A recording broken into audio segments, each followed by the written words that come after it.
Hey, it's hockey day in Minnesota, but not all the extravagant games are being played in Mankato. Tonight here in the Eagan Civic Arena, we've got an intra-district battle. The Eastview Lightning, the Eagan Wildcats here on ETV. My name is Mike Cook. Once again, happy to be joined by Nathan Cron. And Nathan, kind of a special night here in Wildcat country. Well, it's special for a lot of reasons. In some ways, the game almost takes on secondary importance because of the gravity of some of the things that we're going to be talking about.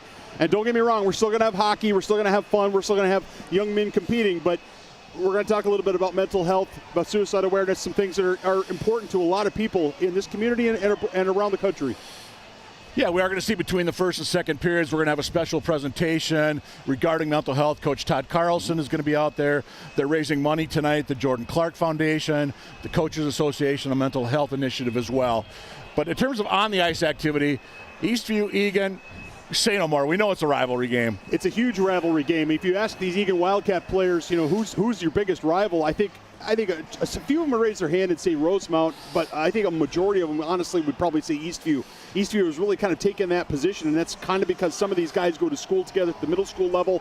It's a big rivalry game. Of course, last year, a year when the Wildcats only were able to notch one varsity win, who did that come against in overtime? That's right, the Eastview Lightning. Eastview got the better of the Wildcats a few weeks back, winning 5-1 at Apple Valley. And to be honest with you, I was at that game. We broadcast that game, and that was one of the worst games we've seen the Wildcats play all season. They're coming off 2 out of the last 3 games, however, have been their best hockey of the season. So we're gonna see what these Wildcats have an opportunity to learn, to grow. We're gonna have some different line combinations tonight, a little more excitement. Todd Carlson trying to get a little more productivity out of the forward lines, and of course at the defense we're gonna be as normal. And tonight we're gonna have the sophomore Gabe Gley in net for the Wildcats. And for Eastview, they're coming in a little bit of a slide here. They've lost 3 straight.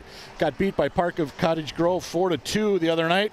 Got beat 3-0 in Apple Valley as well. So Eastview looking to break a slide. Cats look to get back on a roll. It should be a good one here from the Civic Arena. The Zamboni's out doing his pre-ice work, and we'll be back shortly. You're watching ETV Sports.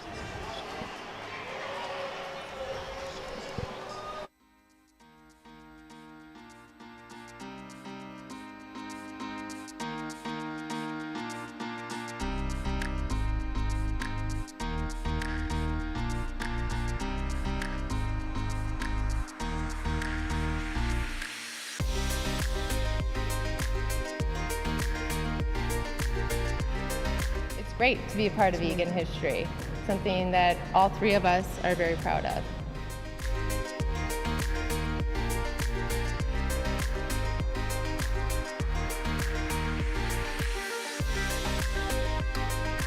The population of Eagan is 51% female, so we've worked hard to get our department to reflect the population that we're serving.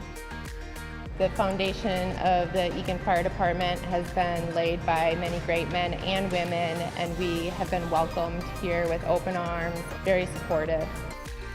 You have that family aspect with your crew. You eat dinner together and you respond to calls together, and really it's just the best job there is. I encourage all females to pursue a career that they're passionate about, regardless if it's historically been male-dominated, and that it is achievable. Give it a try, see if you're passionate about it, and if you are, you'll succeed.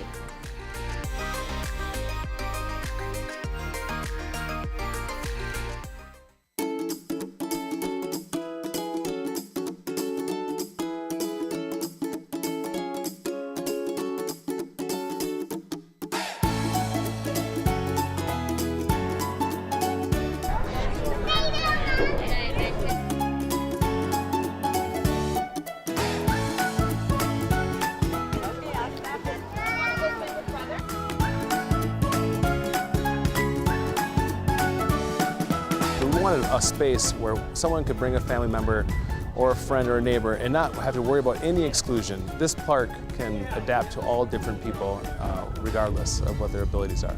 On an average playground, I'll just be on the sidelines, be like, yay, yay, you did it. But now I get to be like, come on, let's go play all together, and it's pretty amazing.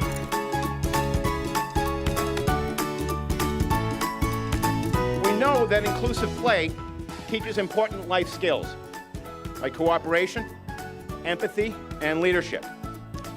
And it helps build relationships and community around those same values.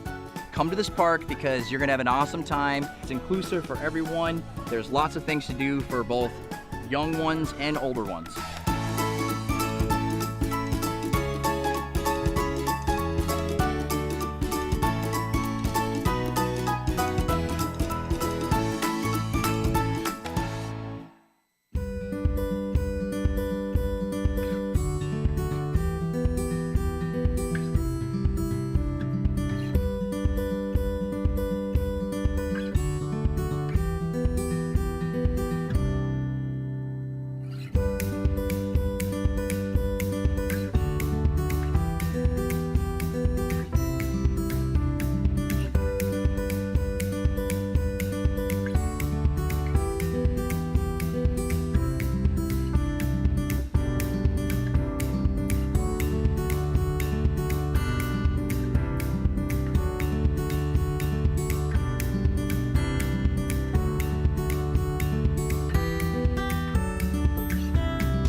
Hi, I'm Sarah. And I'm Susanna. We're going to talk to you about on ice and off ice safety.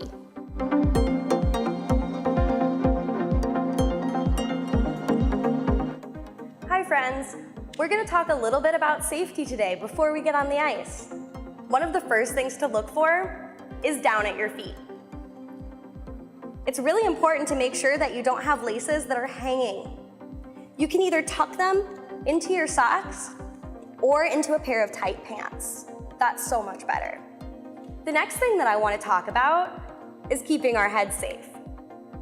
I recommend, whether you're 2 or 62, if this is your first time skating or your first time taking classes, that you wear a helmet.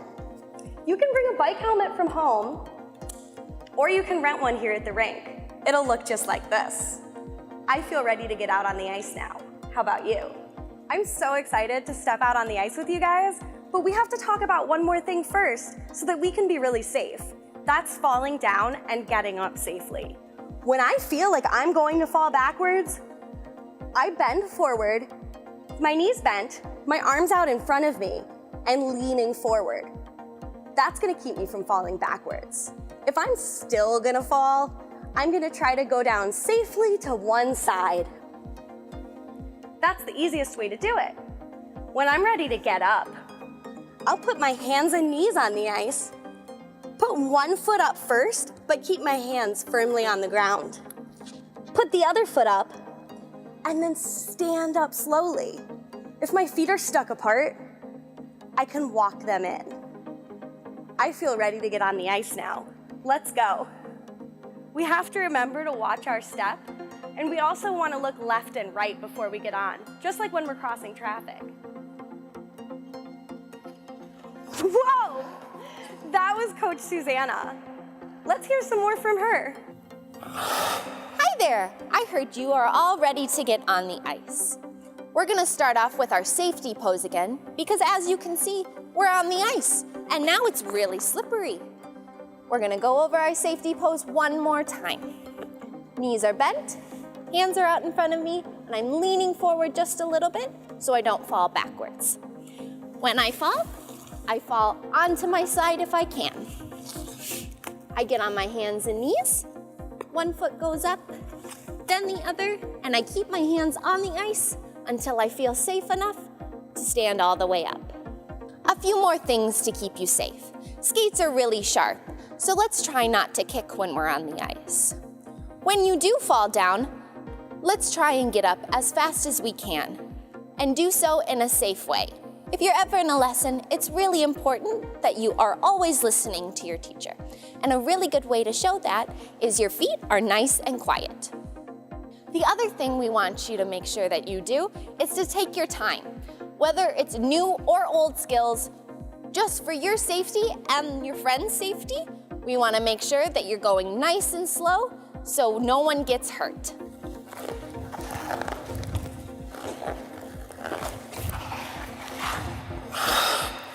Thanks for watching. Catch you next time.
Good evening, ladies and gentlemen.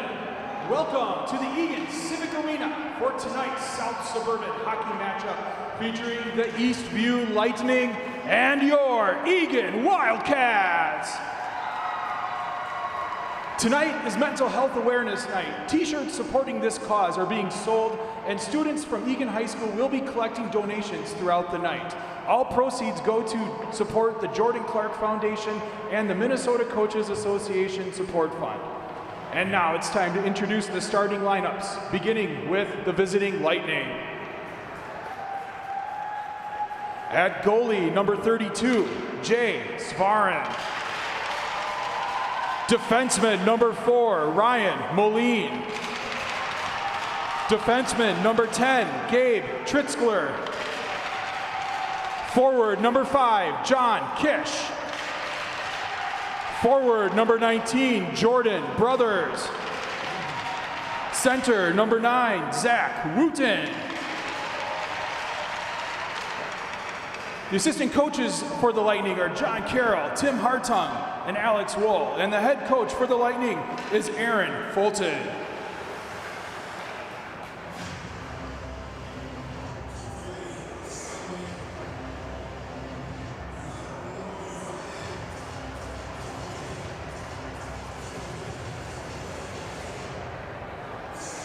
And now the starting lineup for your Eagan Wildcats.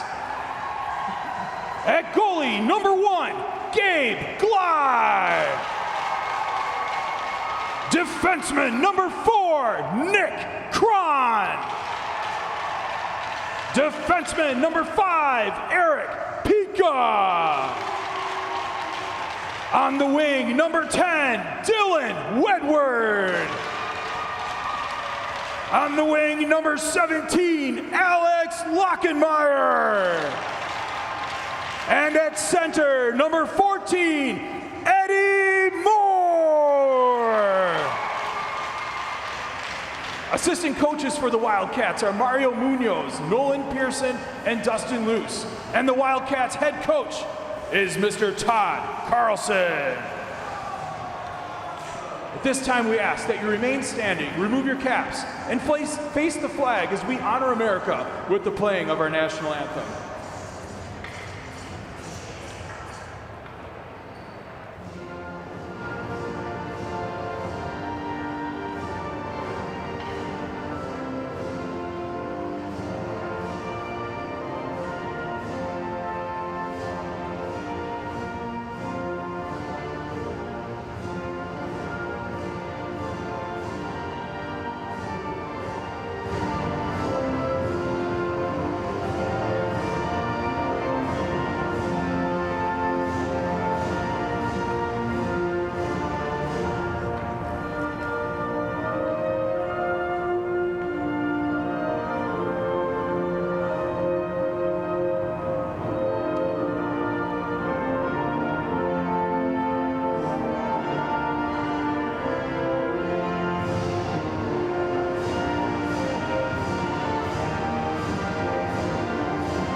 Well, the pleasantries are out of the way, and we are set for South Suburban Conference Hockey, the Eastview Lightning, the Eagan Wildcats. And before we get going, I want to make a quick apology to the Eastview fans.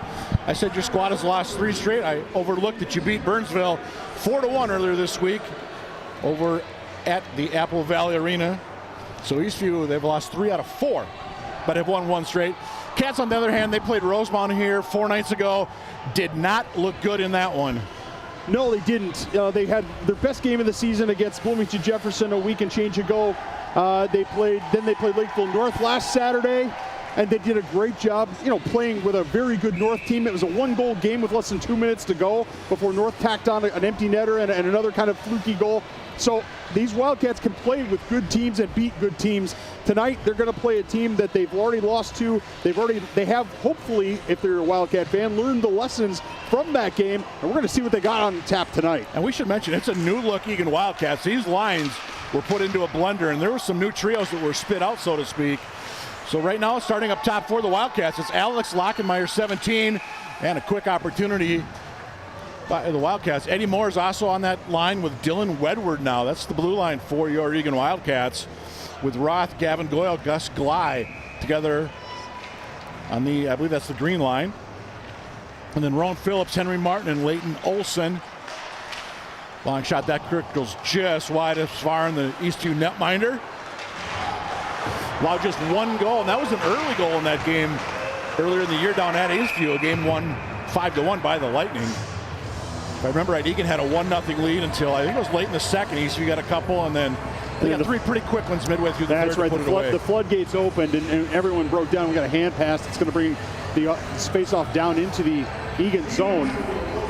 And right now, we're going to see that blue line. Now, as I say that, they're coming off. Now we're going to get the green line. We're going to get Goyle, Gley, and Roth. And Coach Carlson looking for a little offense, trying to find a little different chemistry, because the Wildcats haven't been bad offensively, but they've been struggling. It's an opportunity in front. Glide to the pumps. Eastview, great opportunity 30 seconds into this one. And coming up big for the Wildcats tonight in goal is Gabe Gley, number 1. Because again, he and Trig LaValle have rotated for the bulk of the season. Gley comes into this one with a .368 goals against average, save percentage of .874.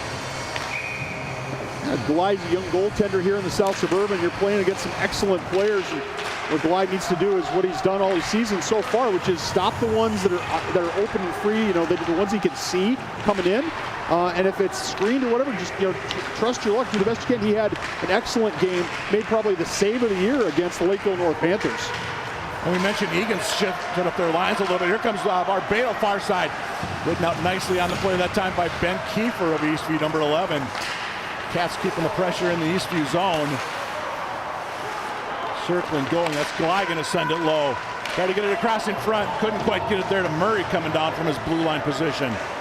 And Eastview's going to send it out. There will be not icing. If Hushlarn came up really quick, but then quickly went back down. And we play on a minute and a half into this one. A little too far that time for Gley. Sferin will play behind the net for the Lightning. Down in low for the Cats is Rowan Phillips. As we said, he's out there right now with number 12, Henry Martin. Number 19, Leighton Olson. With Cron and Murray, your defensive pairing at the moment. Puck back down into the Wildcat zone. Same 5 stay on the ice for each team. Wraparound attempt. Golden opportunity there for Domagalski. Domagalski had 2 goals and an assist, a 3-point night. Last time they played these Wildcats, Domagalski definitely one of the more dangerous guys on the ice for the Lightning, especially with Jordan Larkey or Nick Karam out due to COVID. Yeah, we mentioned, as we say, Eastview, we started to talk about, they've had to switch up their lines as well. They're missing a lot of players. Jordan Larkey, one of their top forwards, he's out. Nick Karam, one of their top defensemen, he's out. Sam Gillis, senior defenseman, out. Sean Kaltoff, forward, out. Gavin Turnus, another forward, out. So shorthanded for the Eastview Lightning. That dreaded C word.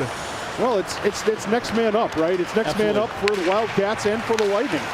Here's the shot that time, steered just aside by Gley.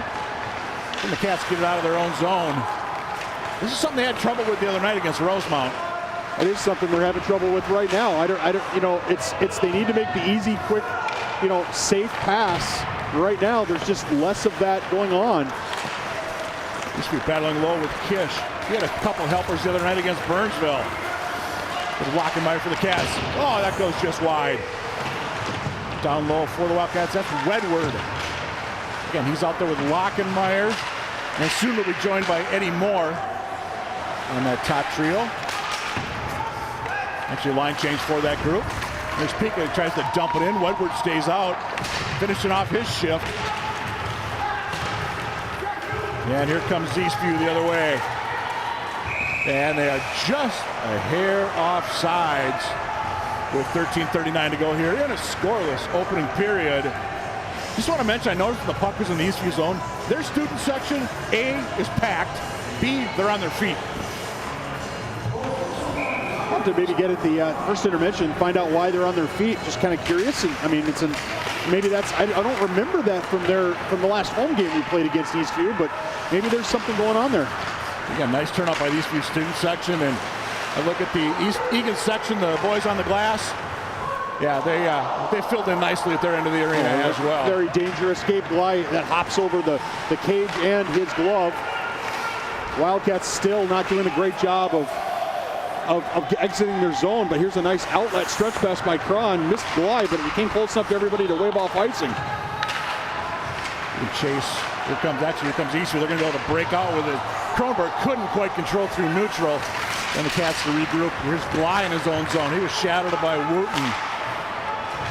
Shot all the way through by Roth. That goes high and wide of Sverren. 3 shots for Eastview right now, 1 for the Wildcats. Battle along the near side. Pika tries to find somebody in front. Couldn't get all the way through. Knocked down by a defenseman. Pika gets it back. And he's just going to wisely probably drop that one down low. Ring around the boards far side. Cats will keep it in over at the half wall. And as I say that, here comes Eastview. Nice play to Tridgler to himself. Wrist shot. And saved by Glye.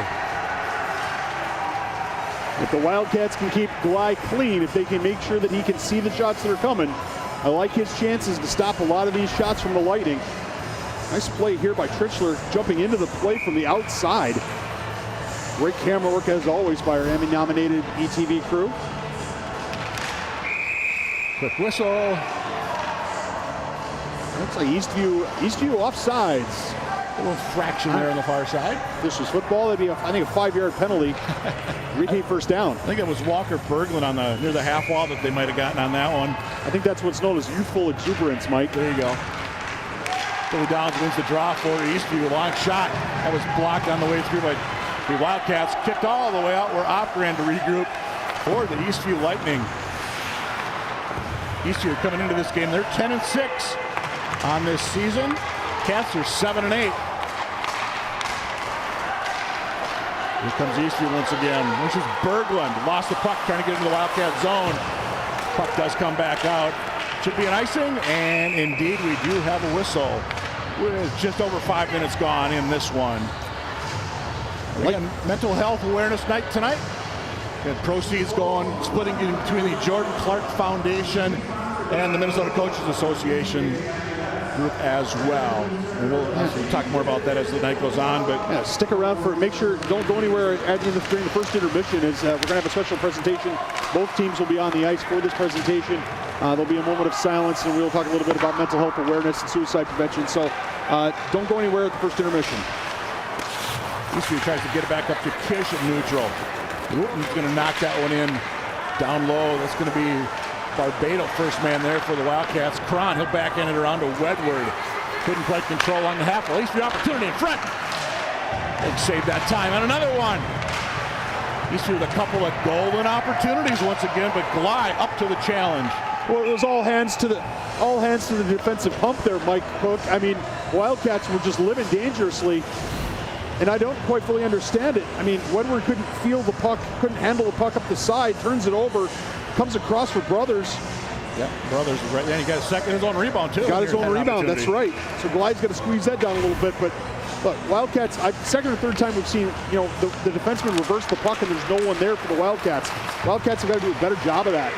Opgard goes into traffic in the middle, and somehow that one goes wide. I think that hit traffic on the way through. Opgard way out. Again, traffic is there. Eastview had a man flying across the crease on the screen. I believe that was Kronberg that came whistling through for the Lightning. The offensive energy right now is with the Lightning, I should say. I mean, you can tell that they've got some mojo here, and the Wildcats are kind of punching at air a little bit. I mean, it's the shots are 6-1 right now. That's what it looks like in terms of this game. And once again, face-off will be in the Wildcat zone. Looks like the Wildcats are going to have. Let's see who's out there right now for the Wildcats. Blue line's going to come out for the Wildcats, and then going to have Barbado and Murray, Barbado and Cron out on the defense. Yeah.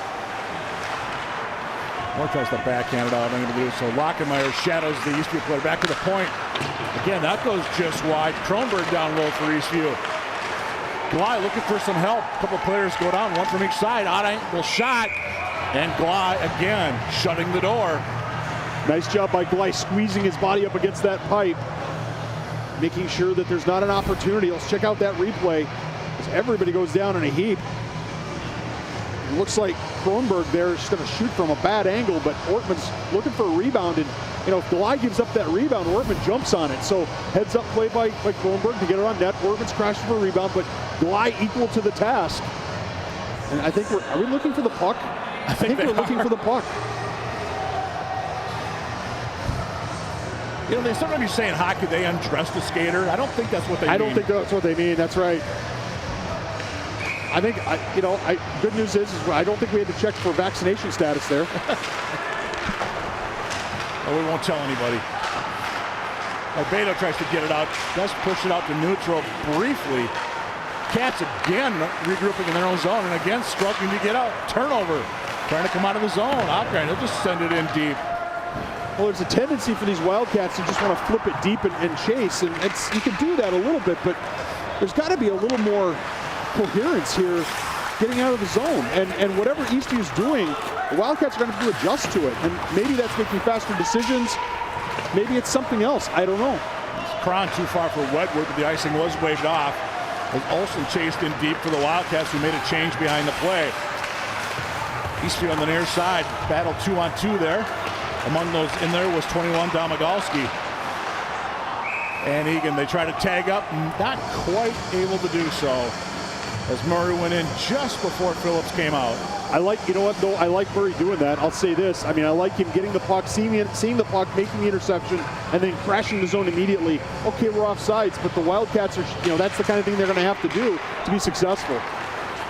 Here's Pika high into the rafters, and face-off, I believe, will come out of the zone. Here, about 9.5 to go, and a scoreless first.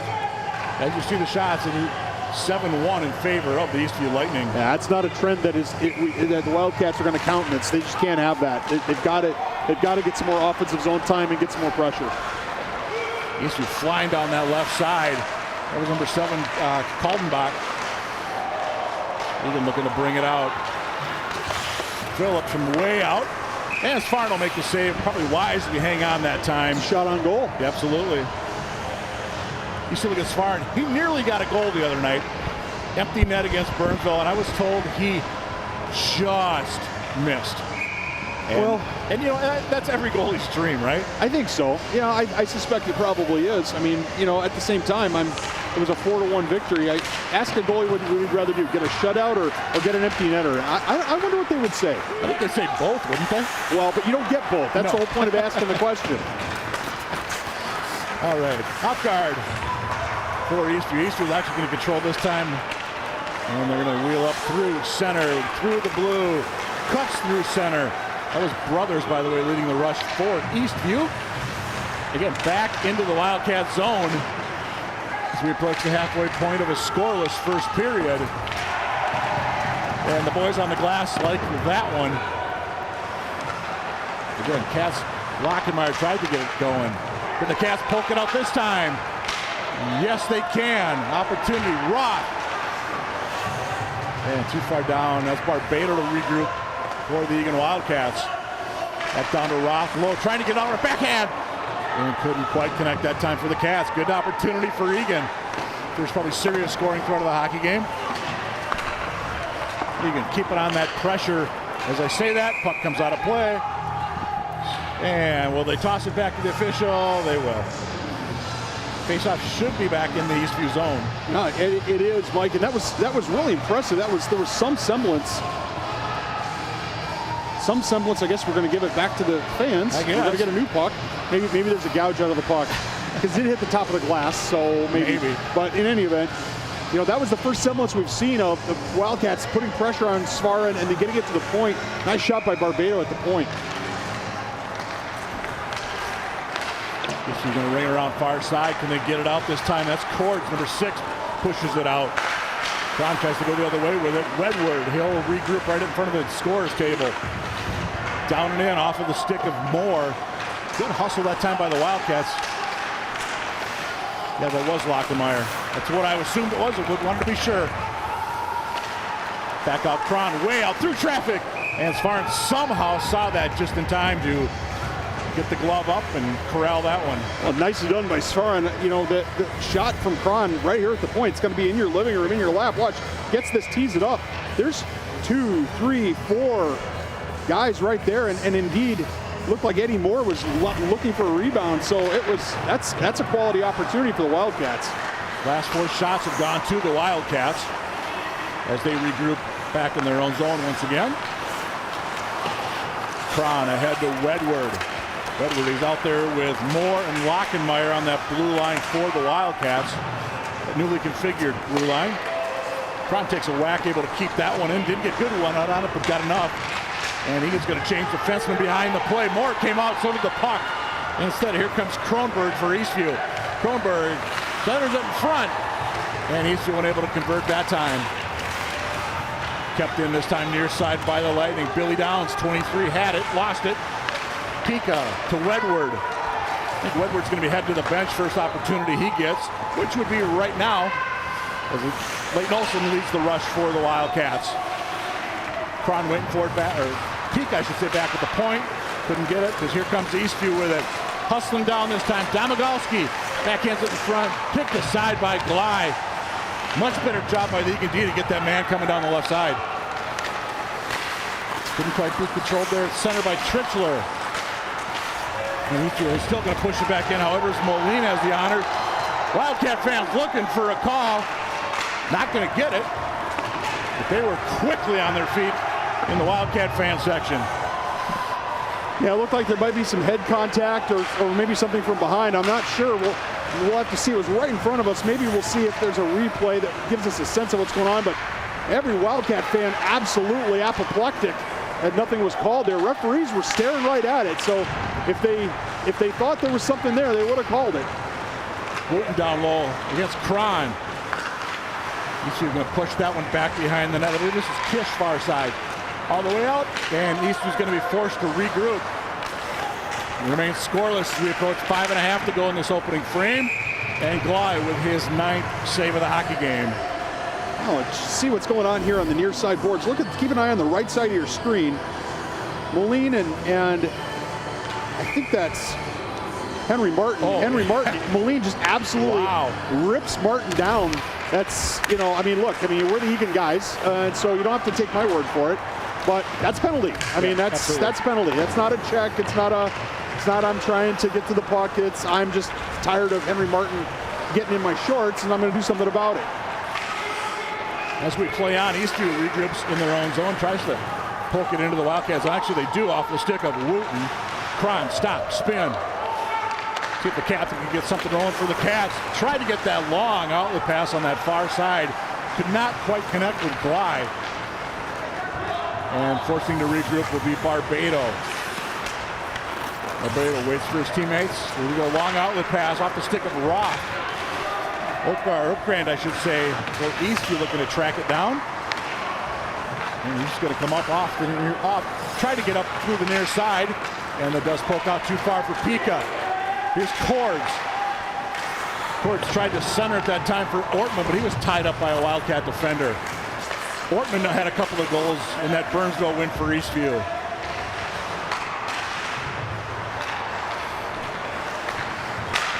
Another opportunity for Eastview. Cords, shot, rebound, no! Glei up to the challenge. Biggest save of the night for him is his 10th. Redward loses the blade through neutral. Will it be an ice? No, they're going to wave it off late. Entertaining hockey being played right now between a couple of District 196 rivals. It's a little like watching somebody out on the pond in a serious pond game.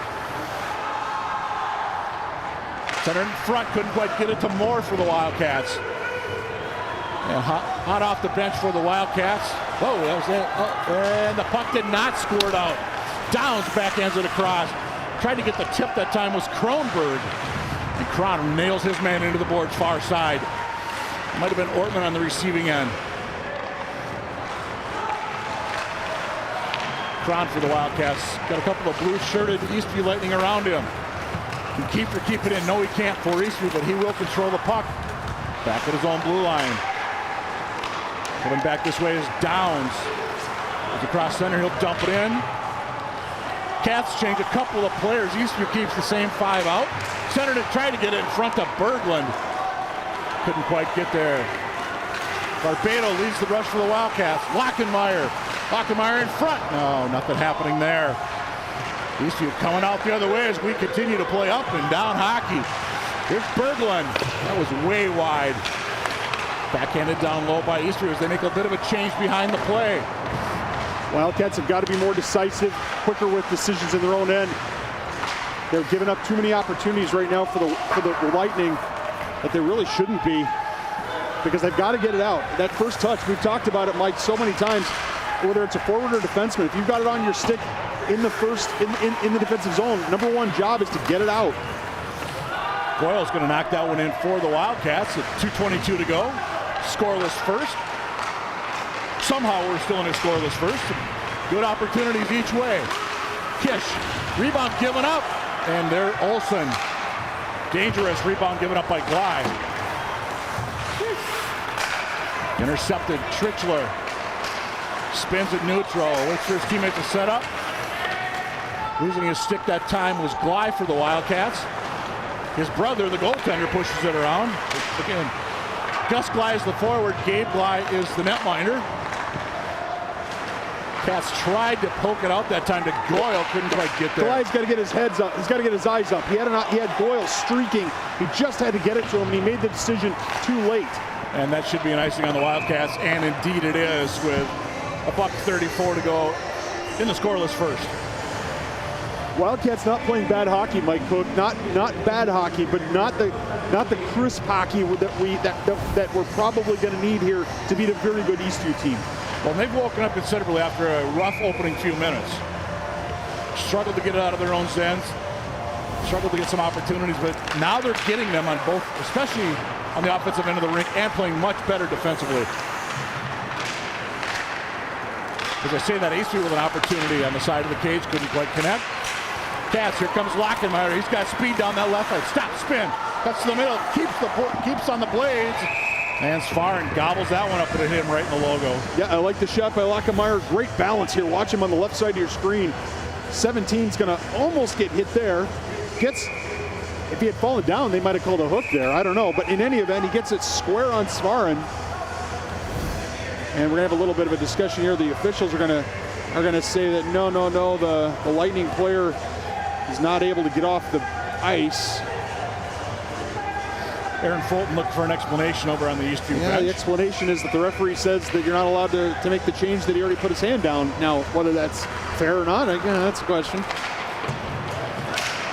As Coach Carlson told us a while back, he's never won an argument with the Stripes. No, he's never. You rarely do. I mean, nice clean out there by Lockenmeyer. Minute to go here in this first period. Eastview looking to get something in the final 60 seconds. Cats are going to get it out. They cannot again. Oh, that one trickles just wide. Oh, so close for Eastview to get the first one tonight.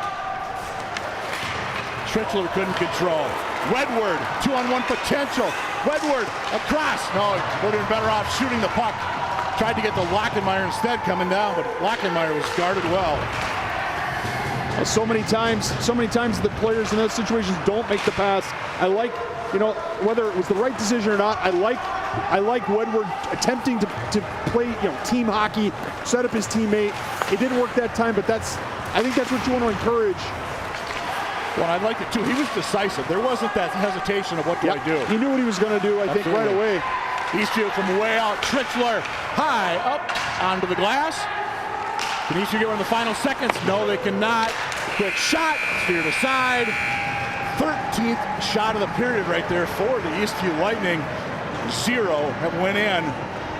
Eagan has fired 6 on goal as well. 0 have went in. So after one, it's the Eastview Lightning nothing. The Eagan Wildcats nothing. And remember, stay with us. We've got a special between period event happening here in Wildcat Country. Again, Mental Health Awareness Night. Funds being raised for both the Jordan Clark Foundation and the High School Coaches Association.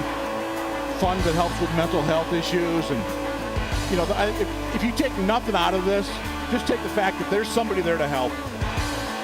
Yeah, I mean, I'm going to add my own 2 cents. You know, I mean, I like a lot of people, have had people in their family deal with mental health issues, and sometimes the hardest thing is to get those people to ask for help, or to get them to let those people help you.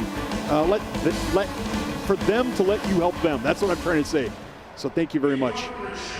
With Minnesota Hockey Coaches Association, today we celebrate our first ever mental health awareness game.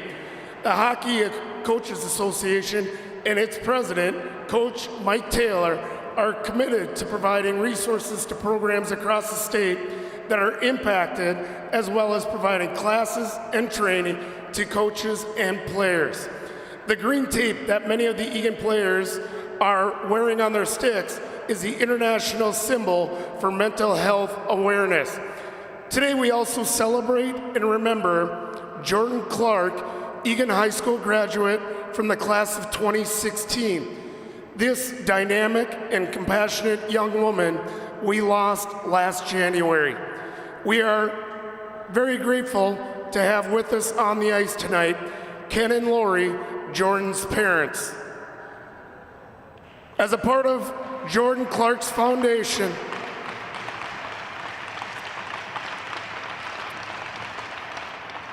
the Jordan Clark Foundation, they are raising awareness and money to help with mental health across not only this state, but across the country. Thank you, Eagan High School boosters, Eagan High School community, the Eastview, and especially Coach Aaron Fulton and the Eastview team for joining us on the ice tonight. We are all in this together. I would ask at this time that we observe a moment of silence for those that are dealing with or have dealt with mental health.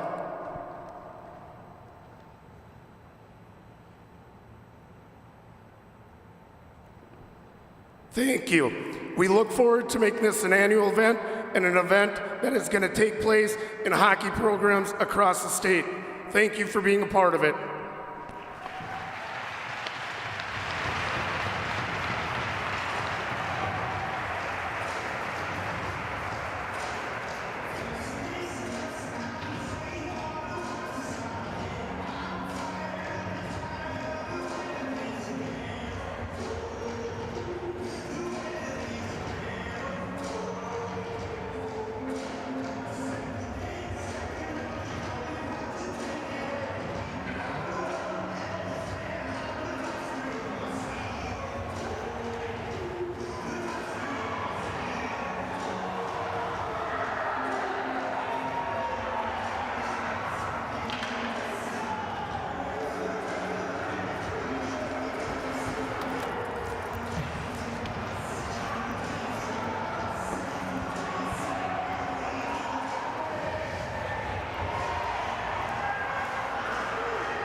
Great to be a part of Eagan history, something that all three of us are very proud of.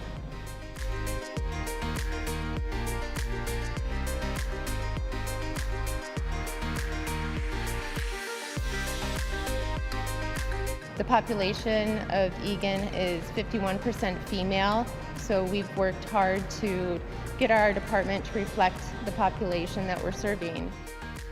The foundation of the Eagan Fire Department has been laid by many great men and women, and we have been welcomed here with open arms, very supportive. You have that family aspect with your crew. You eat dinner together and you respond to calls together, and really it's just the best job there is. I encourage all females to pursue a career that they're passionate about, regardless if it's historically been male-dominated, and that it is achievable. Give it a try, see if you're passionate about it, and if you are, you'll succeed.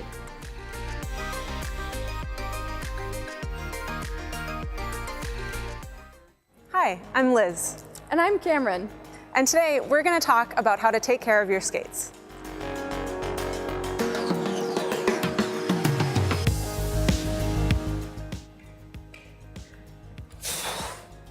That was a fun session. It was, wasn't it? You are looking so fast. Oh, and your 1 foot spin is looking really good. Thank you. Took a lot of practice. Yeah, well, practice makes perfect. That's right. Now what do we do? Well, I think it's time for us to take our skates off. That's right. You know, while Cameron and I were getting off the ice, we made sure to wear these hard guards, which protect our sharp blades from anything that might be on the floor.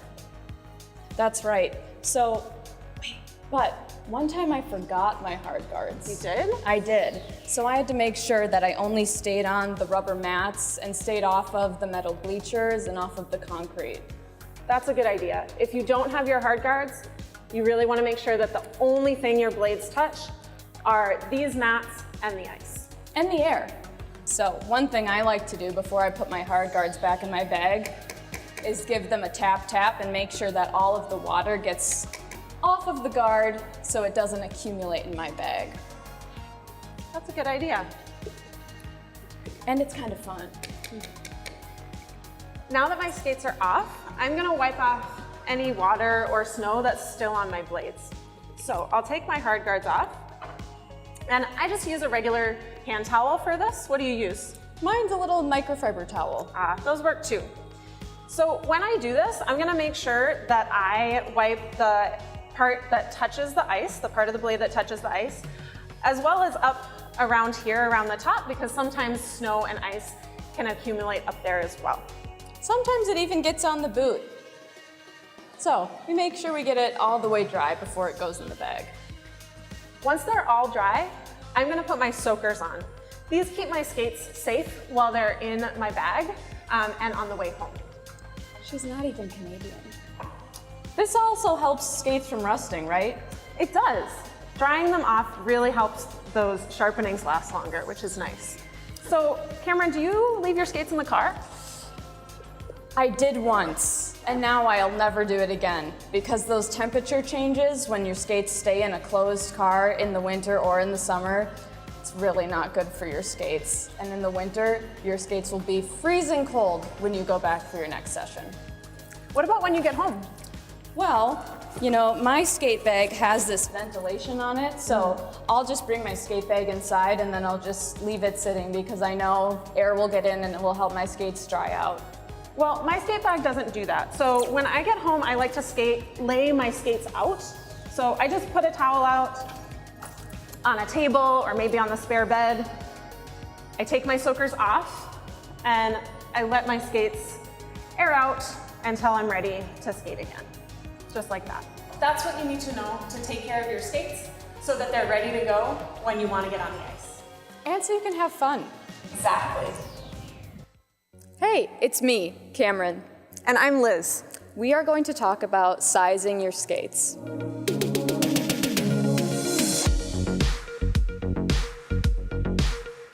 My skates are all tied. I think I'm ready for our lesson. Whoa, those look really big. Do they? They're the same size as my street shoes. And they're really comfortable. Yeah, I see a lot of space between your ankle and the tongue. I guess that is true. Is it hard to keep your ankles straight? It kind of is. I kind of feel like they want to flop over a little bit. Yeah, that doesn't seem safe. What happens when you bend your knees? Whoa. That was kind of hard. And that's a lot more range of motion than we want for skating. We want the ankles straight and secure. I guess that's true. How did you make sure that your skates were the right size? Well, I made sure I had the tongue all the way out and that my heel was all the way back in. So I can feel a little room by my toes, but not any space, if that makes sense. They can do a tiny wiggle, but they're not moving around. What do your toes feel like? I've got lots of room. Yeah, so I tried on a smaller pair and I had the tongue all the way out and I couldn't get my foot all the way in. Okay. So that was how I knew those were too small. That makes sense. Let's get you a different size before lessons. Yeah, I think I'll be able to tell if they're the right size now. What if I wanted to get my own pair of skates? Well, then we could talk to one of the instructors here at the Eagan Skate School and they could recommend somewhere in the area, and there you would be professionally fitted for either figure skates or hockey skates. That sounds really nice. And all the sizes are super different, so none of them are going to be exactly the same as your tennis shoe size. So, you've decided to get your own skates. How exciting!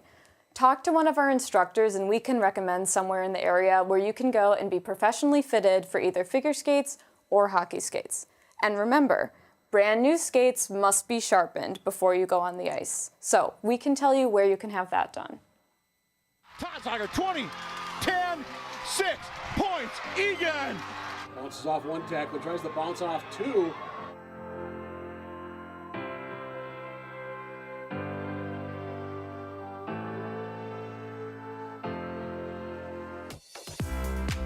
You know, it's funny, back when I worked for the local paper, the Sun Current, I'd heard through one of the sports editors that they were looking for some folks. Made a couple of contacts, and lo and behold, hey, come on out. We'll get you going. And here we are, 1997, we're calling football games. Talked to Coach Nick Johnson out at practice, who's injured, what's going on, what are his thoughts on the game. It's just having that relationship with the coaches, talking to some of the players once in a while, you know, hey, what's going on? Tell me about, you know, Eagan football, kind of behind the scenes stuff. Obviously, we're looking up a lot of stats. Game day, we try to talk to coaches from both teams, but there's fans from other schools that are watching this game, and, you know, we try to at least know something about the other team. A couple of quick memories. There was a guy named Joe Mauer that played for Cretin, threw I think 7 touchdowns in a playoff game. I heard he turned out to be a pretty good athlete. You know, we did the first game up at TCO Stadium, we're the home of the Vikings, when Eagan played Farmington. And of course, who can forget 2020, the Eastview win? You snapped that 27-game streak, and I just remember our call at the end was something like, hey, the streak is over. Nathan Cron and I, who've been doing games together for 5 years, we were just quiet. You know, let the pictures do the talking, let the joy show for all those kids, all the players. Just a fun time that night. I got to give a shout out to Nathan Cron, by the way. He and I have been doing football for, I think, 5 years now. We've been doing hockey for a number of years, and I think we really make a good team. We've gotten compliments on what we do, both from fans, from school officials, players, coaches, and that's why we do it. I mean, it's all about the teams. It's about the community. The personnel you get to know, and you're really rooting for those people. You're rooting for the community, the kids. You want to see them do well. And granted, you're going to look at the scoreboard and maybe they lose by a wide margin, but you look at the little things that are going on in between. You know, did you win this play? Hey, did the O-line play well? Did the D-line play well? Things like that, and just to see the improvement, I mean, that's what keeps it going. I enjoy doing it. It's that simple. It's fun to be part of the environment there in Wildcat country. We've seen where that stadium can be rocking on game nights. You've got the pit up there bouncing up and down, the band shows up. But the whole Friday night light spectacle, it's just a fun time, and it's just fun to be part of it. You know, I still love sports. I love being part of the community. If I wasn't calling the games, I'd be there anyway. Hopefully we'll keep doing a lot more years of it.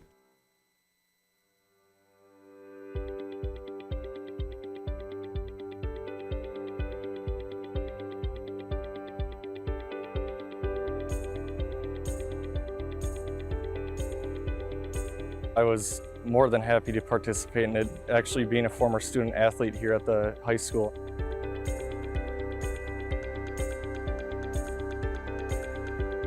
The LADDER is an acronym: leadership, accountability, determination, discipline, empower, and resiliency. It's make sure you do your part, make sure you do your thing, make sure you get one step at a time and make sure you do your stuff, but at the same time, you got to bring people up on the ladder with you. Being able to do a photo with the fire truck especially with the ladder, and climbing the ladder with it was pretty fun. It's really nice as a football player to know that you have a community behind your back and that you have people there to support you.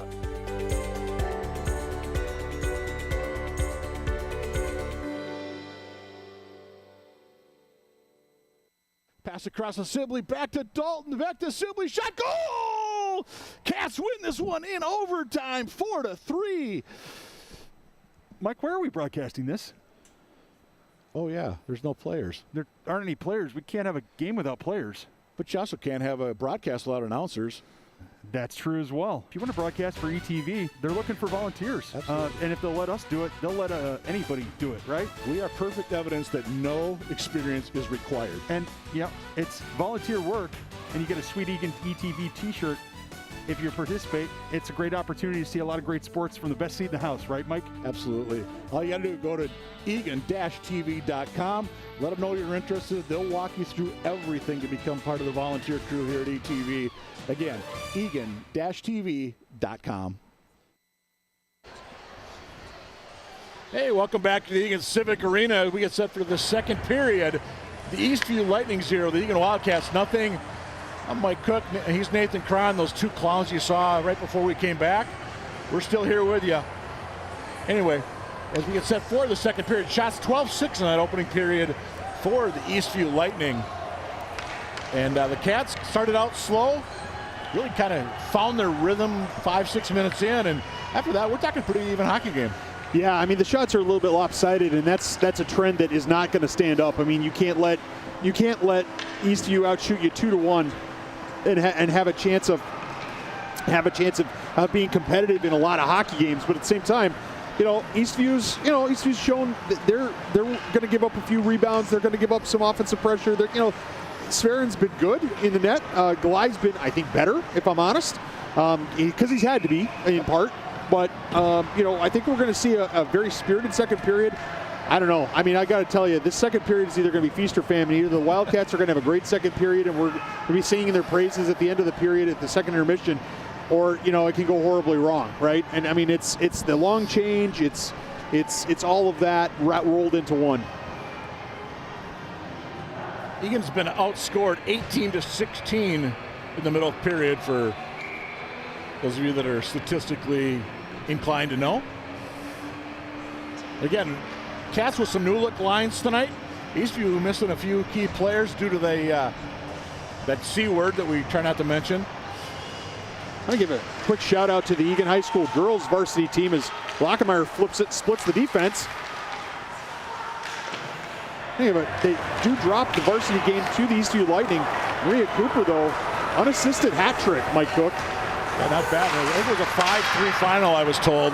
And it was senior night for the girls. And well, that was a nice program. And I know they had a nice kind of post-game gathering here in the community room at the Civic Arena. So hard to believe that the section playoffs are not too far away, especially for the girls. They're probably starting within a couple of weeks. Boys, we got a little bit further to go, but right now it's 0-0 here on the ice, the Lightning and the Wildcats. I'll tell you right now, I do not like what I'm seeing for the Wildcats. They're not closing down the Lightning. Gly with a big save there for the Wildcats. Nearly a minute in with a golden opportunity for Eastview. And Eastview's going to regroup with Trichler. Redward heads off for the Wildcats, and icing is the call. And remember, long change this period for both these squads. As you look at Cron behind the play, one of the Wildcat captains, along with Lockenmeyer and Nate Mason. Will Mason, sorry. Why do I keep calling him Nate? Whatever. I don't know. I think he likes his name just the way it is. Yeah. I don't think Nate or Nathan's an improvement on Will.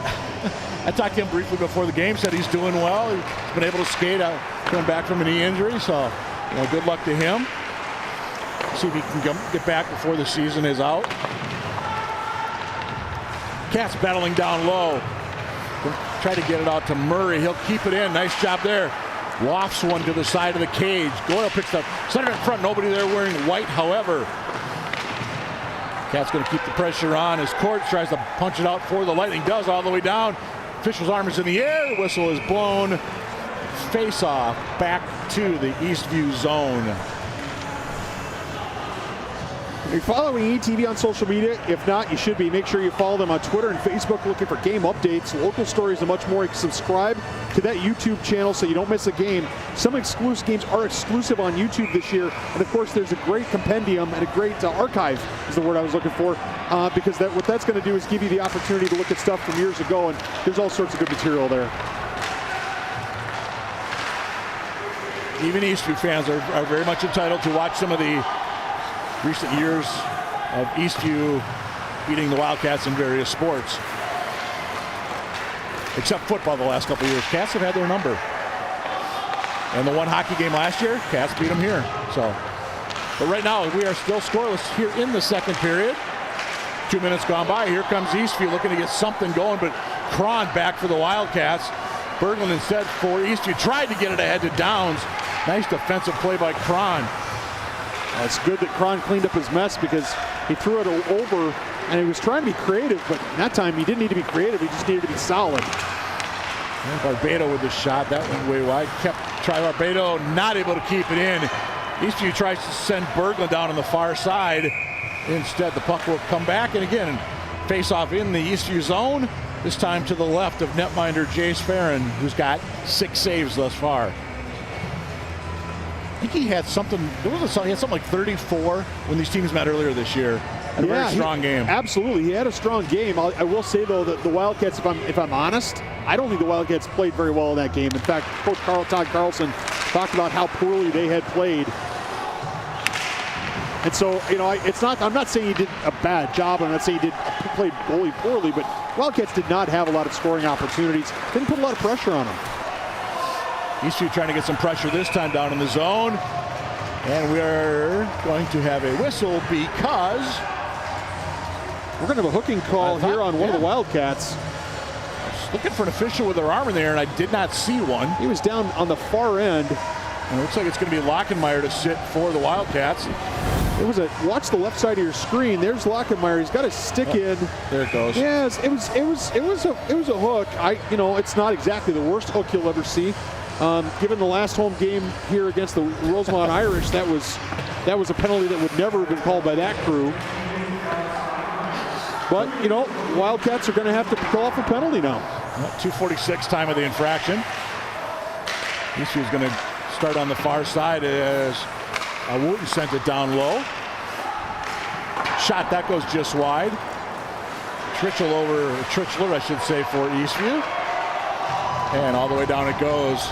With nearly 30 seconds elapsed. Well, I think this is where Eastview is going to might struggle a little bit, missing Karam and Larkey. I imagine, if I'm not mistaken, I think both those guys are probably guys you would have on your first power play unit.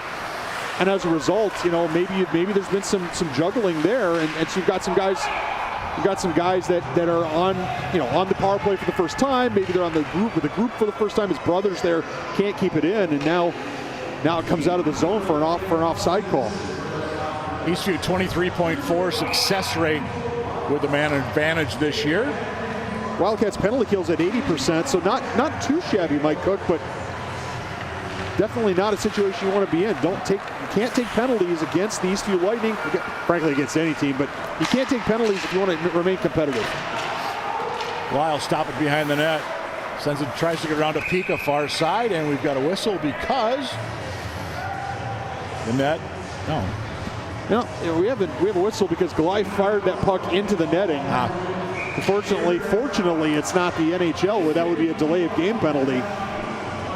That's just, again, youthful exuberance, just missing the glass. Midway through the power play, Eastview face off in the Wildcat zone. Back out, kept in nicely by the Eastview Lightning. Brothers way out, had a good look. Not sure if that got all the way through, but we remain scoreless as we play on. Wildcats have got to keep putting pressure on whoever has the puck for Eastview. Nicely done there by Olsen. He's got to maintain the pressure. There he goes. Clayton Olsen with an opportunity. Olsen tries to get around his man Brothers. They go hard into the boards with 30 seconds to go in the man disadvantage for the Wildcats. Eastview full head of steam. Tritchler leads the rush. Tritchler shot. That goes whistles just wide of Glide between the pipes for the Wildcats with 20 to go in the Eastview power play. Wooten gets everything set up. He'll send it all the way across. Up top, long shot. Kicked the side nicely on the shot by Tritchler. Eastview looking to get something here in the waning seconds of the man advantage. Opportunity, Trichler, no, deflected off of the Wildcats, who are now back at full strength. Trichler, golden opportunity, huge save by Glide. We play on, 5 minutes gone by here. Period number 2, we remain scoreless. Eastview Lightning and the Eagan Wildcats on ETV.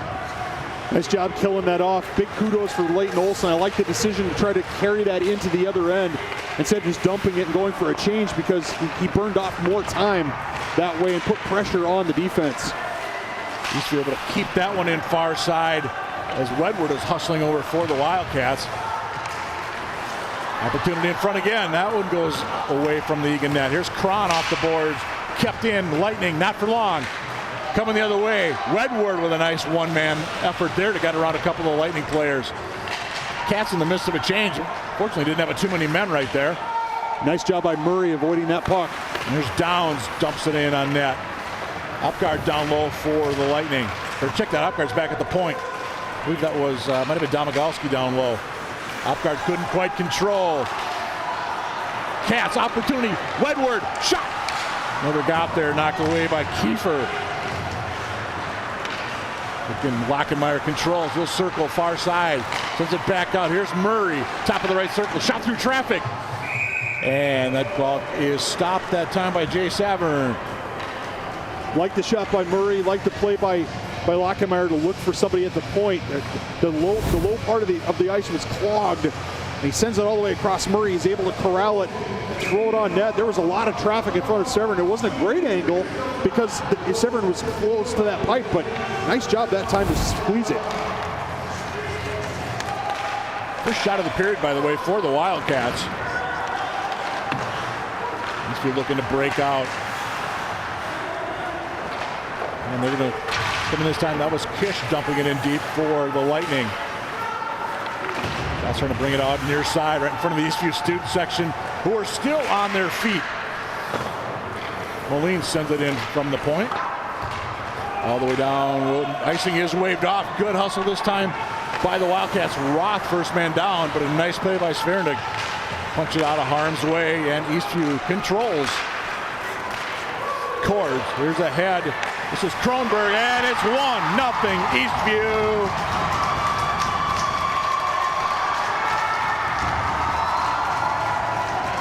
Well, it's a nice play by the Eastview Lightning, getting that forward quickly and transitioning. The defender from the other side, from the far side of the ice, did not come over to cover the middle. And that's going to be Pika. Pika's going to come over and help defend that middle. Glai, I think, also maybe had just a little bad angle. Didn't quite squeeze down, and he was out of his net, which is good, but Kronberg was able to notch it to the far side. So, big goal by Kronberg. Kronberg's 5th goal of the season. Also had one against Burnsville a couple nights back for the Eastview Lightning.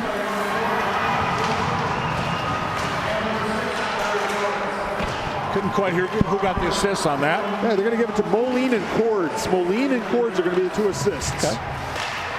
Bottom line is it's 1-0 Eastview. Just inside 10 minutes to go in the second. Upguard way out. Rebound given up by Glai, and it's 2-0 Eastview. 29 seconds later.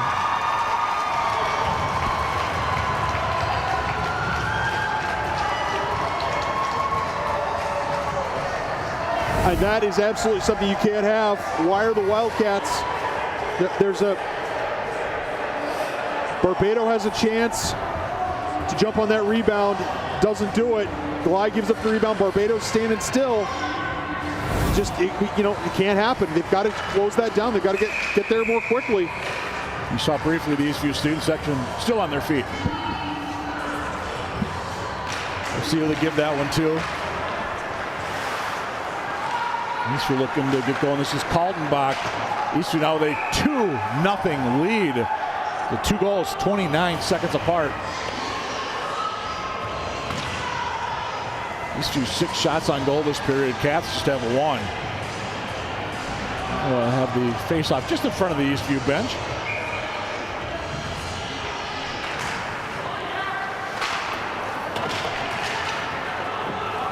Well, we were talking off the air that if Cats go down by 1, you can't give up that second right away. And that's exactly what they did. 5, John Kish. Brothers from Caldenbach and Kish, even strength goal at 7 minutes, 19 seconds. So we go. Well, that's absolutely what you can't have if you're the Wildcats. I mean, again, there's still tons of time in this game. They have quality players, but now's the time they've got to be more aggressive. They've got to stop making mental errors. I saw Coach Carlson in the lobby before the game. Backhand, and Glide gives up a rebound, quickly covers. But I saw Coach Carlson, and I said, after that Rosemount game, you come into this game, big rivalry game, is this a gut check contest kind of thing? Yeah, absolutely it is. You know, we saw how they played against Rosemount earlier this week. One of their poorer games of the year. Stayed with Eastview for a good chunk of that first period. And let's see how they respond, though, from a quick 2-goal deficit. Do you hang your heads, or do you come out with a little more fire? We're going to have an Eastview penalty here. Cron just got slashed. And upended that time is Glide coming into the zone. Wildcats have got to be smart here. Don't want to give away a penalty. Watch Cron on the right side of your screen. Number 4 with the C on his sweater. He's going to get the puck here. He's going to come around. And he's going to get absolutely hauled down. Yep. Pass interference on the defense, and it's going to be a penalty. So the Wildcats have a chance. Kronberg's going to sit, by the way. 8:05 time of this one. First power play of the night for the Eagan Wildcats. See if the Wildcats can move this puck, move it around the zone. They call them on a hold officially. Yep. I think you could have called any number of things on that one. Cats 18.9 with the man advantage this year. Eastview's power, or penalty kill, I should say, 79.6. Up top, Barbado, Goyle. Barbado, he wanted to shoot. Up to Roth in the middle. Eastview wisely and successfully dumps that all the way down on a nice play by Logan Opgren. Yeah, Opgren did a nice job. I think, if I'm honest, I actually liked what Eagan did there in terms of the power play. They were moving the puck, and they were looking to go low with it instead of necessarily shoot with it. As Glide brings it in on the fly. So speaking of moving, Glide was hustling into that zone. And Eastview, same situation. Opgren all the way down. Gabe Glide going to ring it around the boards. Lockenmeyer had to stretch out. He does get the puck. Tries to fight his way again. Well, the Cats going to be penalized there. Might have got away with one at the blue line. As Lockenmeyer hustled in for the Wildcats. He's held up just in front of the scorer's table. A couple of potential calls that didn't get called. Bottom line, we play on with 7.5 to go in the middle frame. 34 to go in the Wildcat power play. Cron, stop, shot. Rebound is there. I like that by Cron. Step to the middle. His firing was there for the big save. Way out, Barbado through traffic, never got there. Here comes Eastview the other way. Opgren leading the rush. Circle, low. Tried to backhand one home, ridden out nicely by the Wildcat defender. That was Barbado. Barbado is, I believe, he's out without a stick right now, too. Eastview putting the pressure. They are shorthanded while they work because they're now at full strength. Cats try to get the long outlet pass. That's intercepted by Kadenbach. Here's Cron again. End of a shift. Cron, long shot. And right there's Sverin, the big save for the Eastview Lightning. And that's what I expect out of the senior captain. I expect him to try to do something to create offense here. Nice job at the blue line, taking it away. Gets it on his forehand. Not a lot of, not a great chance, not a high percentage shot. Sverin's a good goalie, and he sees it the whole way, but Cron's going to keep taking that shot. If there's a rebound, one of his teammates is going to have to get to it. Cats can't keep it in off the draw. Shots now 21-9 in favor of the Lightning. See that 2-0 lead. And 2-on-1 potential. That was offsides. I thought so too, but Kish came in. Brothers was with him. Cats, however, get the puck. In front of that Eastview student section. Back out Tritchler up top. He hands it off. That's Kish on the, or no, that's Wooten, I should say, dropped it off. Another rebound given up by Glide. Eastview keeping that one in right in front of their bench. Good battle behind the play. Referees letting the boys play. Can the Cats get it out? They do, but can they do it without an icing? They cannot. face-off. We'll be back in the Wildcat zone. The Wildcats not helping each other out. I mean, they're being outshot right now 22-9, but they're having trouble getting out of their own zone a little bit like they did in the first few minutes of the first period, Mike. They're not helping each other out. They need to come to each other and open up in windows between defenders and say present themselves for the puck. I think they're going to have a lot more success that way. So face off to the left of Glide.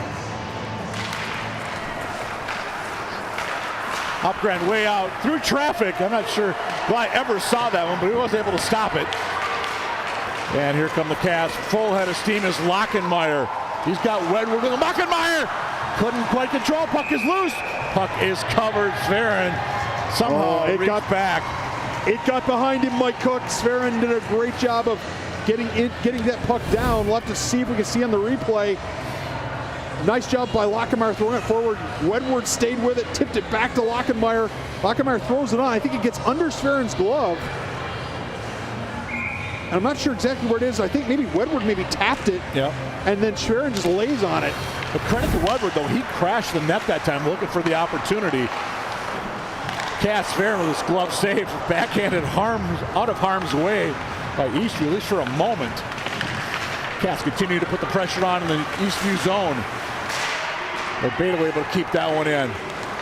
Lockenmeyer down low, center in front, couldn't quite connect. He's looking for Wedward. That duo is out there with Eddie Moore, number 14. Hands looking for a call, nothing coming there. Another big hit in the corner. All the way out, here's Cron up from his blue line. And the Cats are going to regroup. Moore's going to head off. I'm not sure if Cron was thinking about a change on that. Now he's forced to stay on the ice. And we've got a whistle because I believe we have an offsides. Yeah, we're going to have an offsides. That's one of the challenges with the second period long changes, that your bench is right in front of your offensive attacking end. And one of the Lightning players jumped in onto the ice offsides. And as the puck entered, well, the referee's got the call right. Bottom line, with 4:52 to go in the period, it's still scoreless. So somebody's got to put this, some Wildcats got to put the team on their back right now. They've got to do something here. They've got to step up and make a big play, create an opportunity. Wildcats cannot go down 3 goals to 0 to the Eastview Lightning. Cats couldn't quite get that one out. Try far side, here's Pika. He can't control neutral, but dumping it in that time was number 27, Gus Glide, junior winger for these Wildcats. There's Glide, down low, shadowed by Opgren. He's hitting the corner. From his knees, Cats tried to get something going on. The reason Glide was on his knees, I think they may have missed a hook or a slash there. And icing, no, is waved off. Looked over, the official did have his arm in the air. Aggressive forecheck here by the Eastview Lightning. The Wildcats have got a pass to beat it. Fly ahead. Goyle couldn't quite catch up to that puck, but he'll keep the pressure on in the Eastview zone. Eastview near side keeper's going to send it up along the boards. Downs might have got a piece of that as it goes down and in, negates the icing. And Murray leaves it for his teammate, and the Cats bring it out. Popped up into the air. Should be an icing because Glide was just on the wrong side of center. With 3.5 to go. Hey, quick mention. ETV happened to be here tonight with the Eastview Eagan, and of course they've got an all-star crew helping out tonight. Dalton Gruber is producing, directing, running the show. Cameramen tonight are Mr. Greg Borman and Mr. Nick Mudd. Happy to bring you Wildcat hockey on ETV. One of many sports ETV has been showing throughout this winter sports season. The girls hockey's been on a lot. Both boys and girls basketball has been on. Wrestling, swimming. ETV definitely showing a lot of activities at Eagan High School. Cats, can they poke something out this time? They can. Here's Rowan Phillips. And a couple Eastview players running together. Leighton Olsen, can he push it down in that right wing? He does. He battles in briefly, gets around Kish. They go behind the boards, but Eastview's going to be able to get it out. Chasing in deep that time is number 9, Zach Wooten, leading the rush. Kept in, that's Kish, far side. Wooten loses a blade. Kish with an opportunity, saved that time by Glide. Up, out, icing, Wildcats. Phillips doing the safety thing there, and I respect that. You know, I mean, how many times, you know, I'm going to say it, how many times in a game that you have to touch the puck in your defensive zone, the first thing you got to do is make sure it gets out. So I'm not going to criticize Phillips for that. I wish he looked like he had a little time, and I wish he had taken just a second, got his eyes up, looked for his teammates, because he might have been able to. Although at the same time, maybe they had been out there for a shift, because now we got a new shift or a new group of forwards. In the the line of Wedward, Lockenmeyer, and Moore. I know they don't like to be called the top line, but in theory, it's kind of the main trio right now for the Wildcats. At least they're listed first on the depth chart. Wildcats have got to get somebody in front of the net. Moore's just a little too high. Yeah, puck does come back out. Gabe Guy leaves it. Pika loses the puck in his own zone. Another nice forecheck by Eastview. Puck does finally come out, however. Here's Wedward. Numbers not on his side. Backhands it. That goes behind the cage. Far side, Berglund. Kept in nicely by Lockenmeyer coming back. Murray in. No. Actually, Opgren got in the way of that one. Speaking of, he still has the puck. He's got Downs with him. And that shot went off of Eagan skating wide. Back out. Lockenmeyer with the intercept on the poor clear that time by Eastview. But Cass can't do anything with it. Looks like both teams changing up a few players with inside 90 seconds to go in this second period. Eastview had goals 29 seconds apart midway through this frame for that 2-0 lead. Goyle never got that shot off. Good defense by Eastview, and we have a whistle because we have some extracurriculars involving a goaltender and Cam Roth. The Eagan student section loving it. I did not see what precipitated that. I did not see. My eyes did not linger back behind it. But they were going at it pretty good. I think Cam Roth, I think both of them are going to get called. I mean, both of them better get called. Let's see if we got a replay here. Roth, 23 on the right side of your screen, gets taken down, slides into the keeper. Keeper, instead of just letting him go, grabs him around the head. Roth retaliates right there on the right side of your screen. Absolutely, both players. This is ridiculous.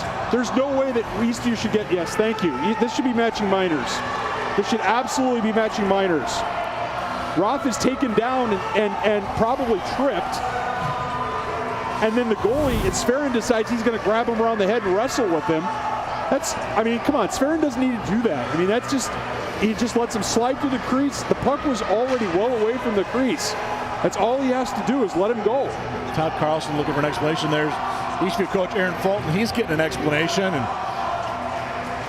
for Sferin's defense, he probably did not see him get tripped up, saw him slide into him. Maybe took offense, obviously took offense to that. But from the angle of the replay, right, all he has to do is, he barely bumped him. All he has to do is take a half a step back and Roth goes sliding through the crease. Yep. It's just unnecessary, right? Matching minors makes sense here. But still, again, it's not the end of the world for anyone. And, if they're thinking, if the Eastview fans are upset because all they saw was Roth on top of Sferin, it's because Sferin hog-tied him and pulled him down. Todd Carlson looking for an explanation as well on that Eagan bench. Doesn't appear to be agreeing with the official. This long discussion. I didn't hear the call, but I assume it's roughing on both. I assume it is for both, and it should be. Matching minors is okay for both. Roth retaliated. Roth was pushing and shoving. Roth was pushing and shoving. So yeah, I got no problem with matching minors there. But for a minute, I was concerned that there was going to be just a call against Roth, and that clearly doesn't add up. Kudos to the referees for watching behind the play to make sure that got taken care of. Absolutely. I believe it was roughing on both. And we've got another whistle because we have a slash potentially. We have a Wildcat without a stick. I think we're at offsides. Goyle lost his stick off the draw.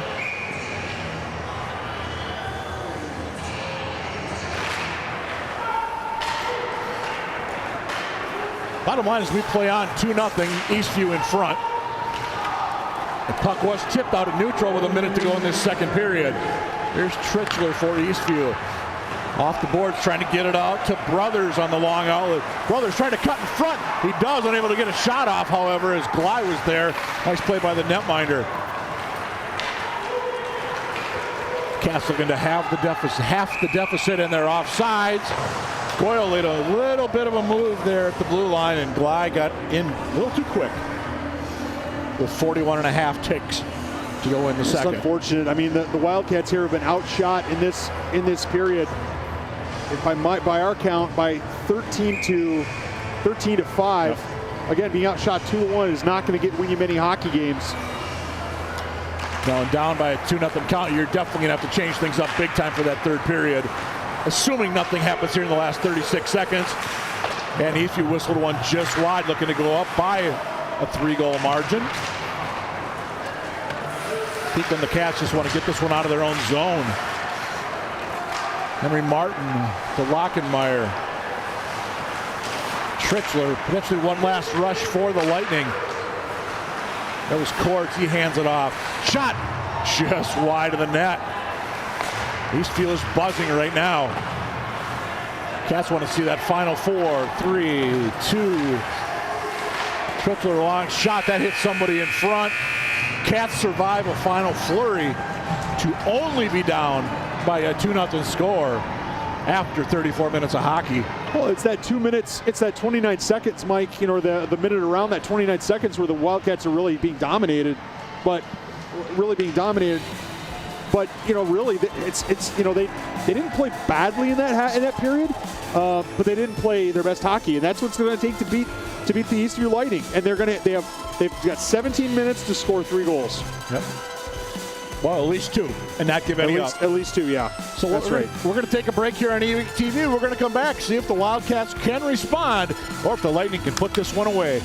You're watching Wildcat Hockey on ETV.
Our dedicated team of 24 utility staff works 24 hours a day, 7 days a week, 365 days a year to make sure that we deliver our almost 3 billion gallons of water to you, the residents and commercial businesses inside the city of Eagan.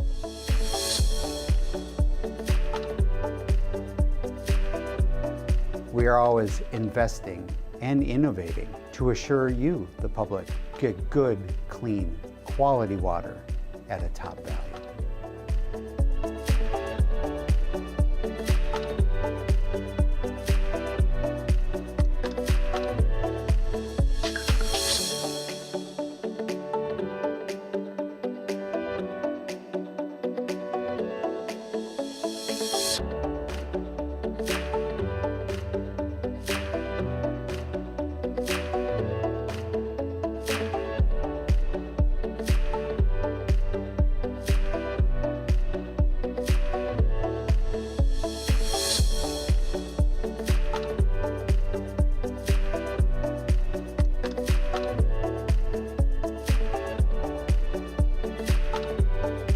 This is our comprehensive approach to ensure a successful future for us all.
I was more than happy to participate in it, actually being a former student athlete here at the high school.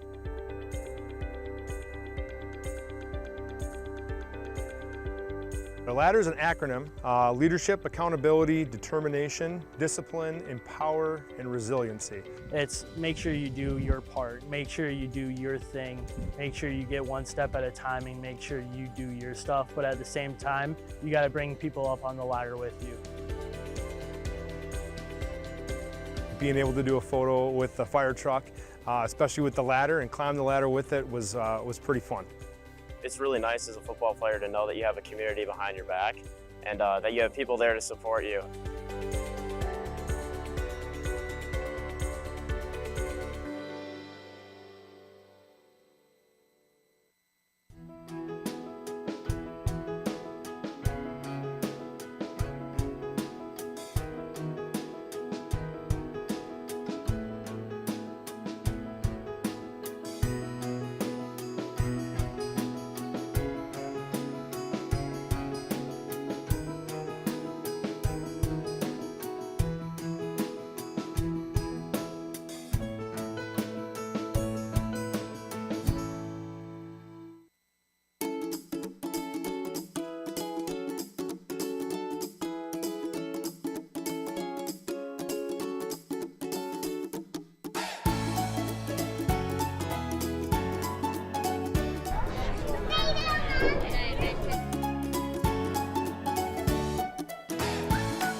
We wanted a space where someone could bring a family member or a friend or a neighbor and not have to worry about any exclusion. This park can adapt to all different people regardless of what their abilities are.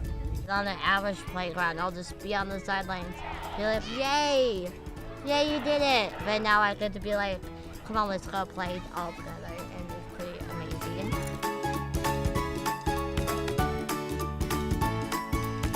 We know that inclusive play teaches important life skills like cooperation, empathy, and leadership.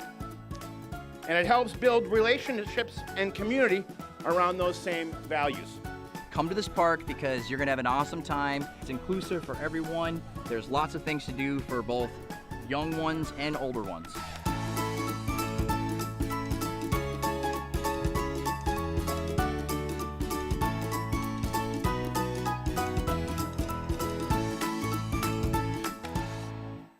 Hey, it's me, Cameron. And I'm Liz. We are going to talk about sizing your skates.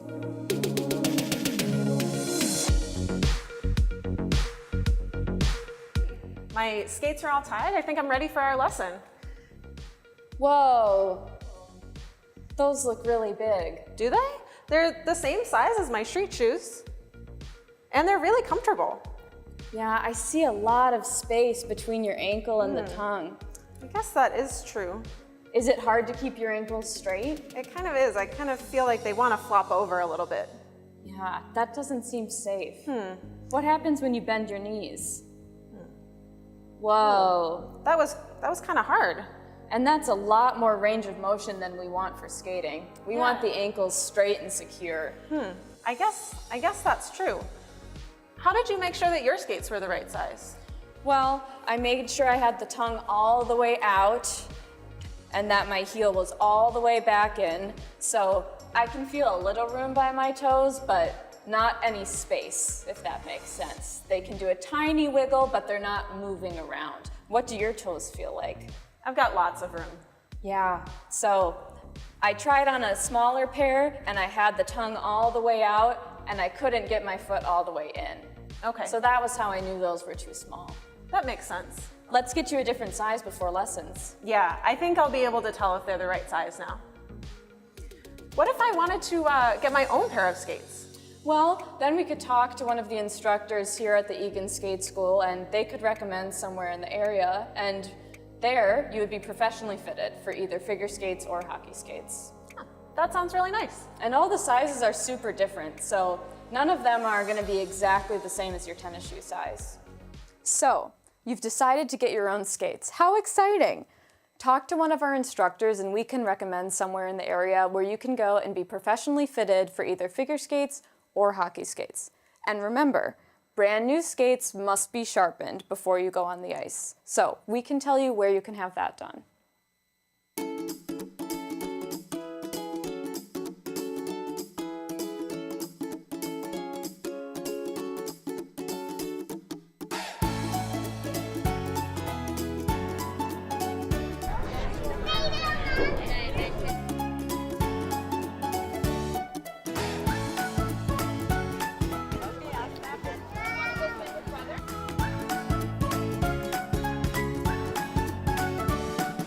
We wanted a space where someone could bring a family member or a friend or a neighbor and not have to worry about any exclusion. This park can adapt to all different people regardless of what their abilities are. On an average playground, I'll just be on the sidelines, be like, yay, yay, you did it. But now I get to be like, come on, let's go play all together, and it's pretty amazing.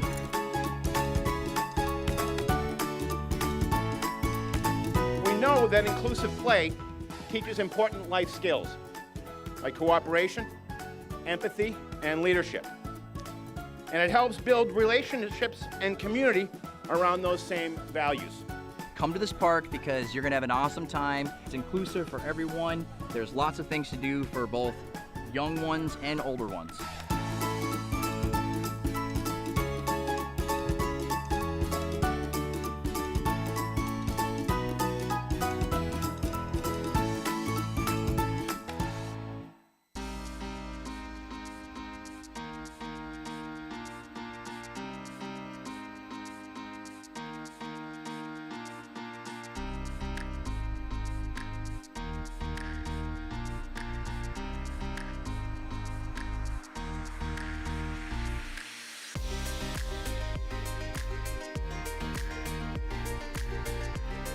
It's great to be a part of Eagan history, something that all three of us are very proud of.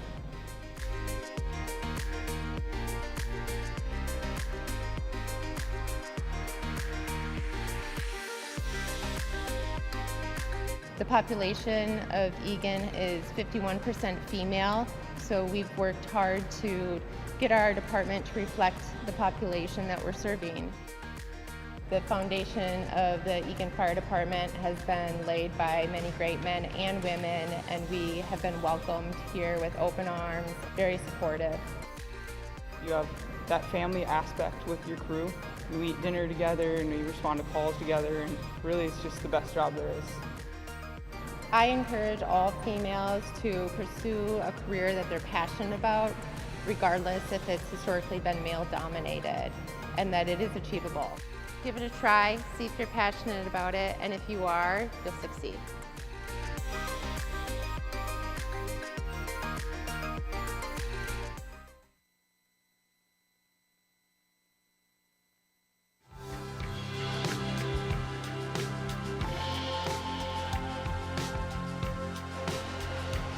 Greetings from inside the Eagan Civic Arena as we get set for third period action.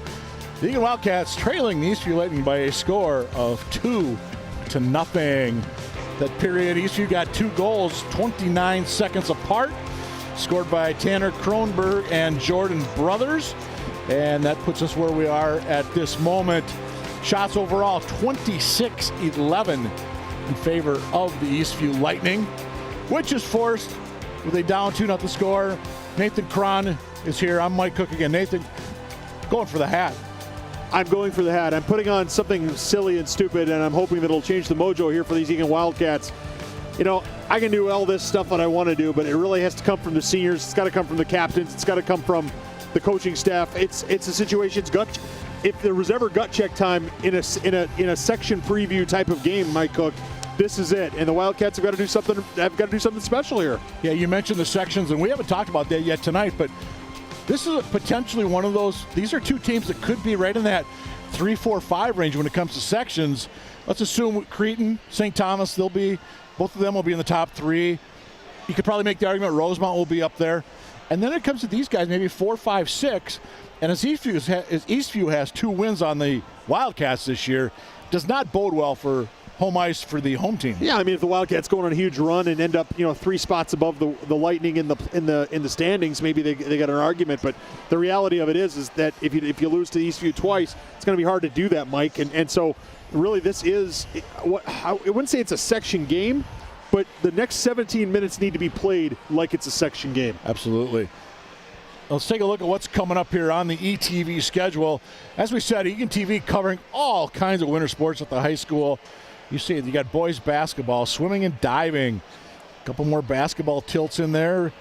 And then we're back on the air on a Wednesday night. That's a game against Shakopee, February 2nd, next home game for these Eagan Wildcats.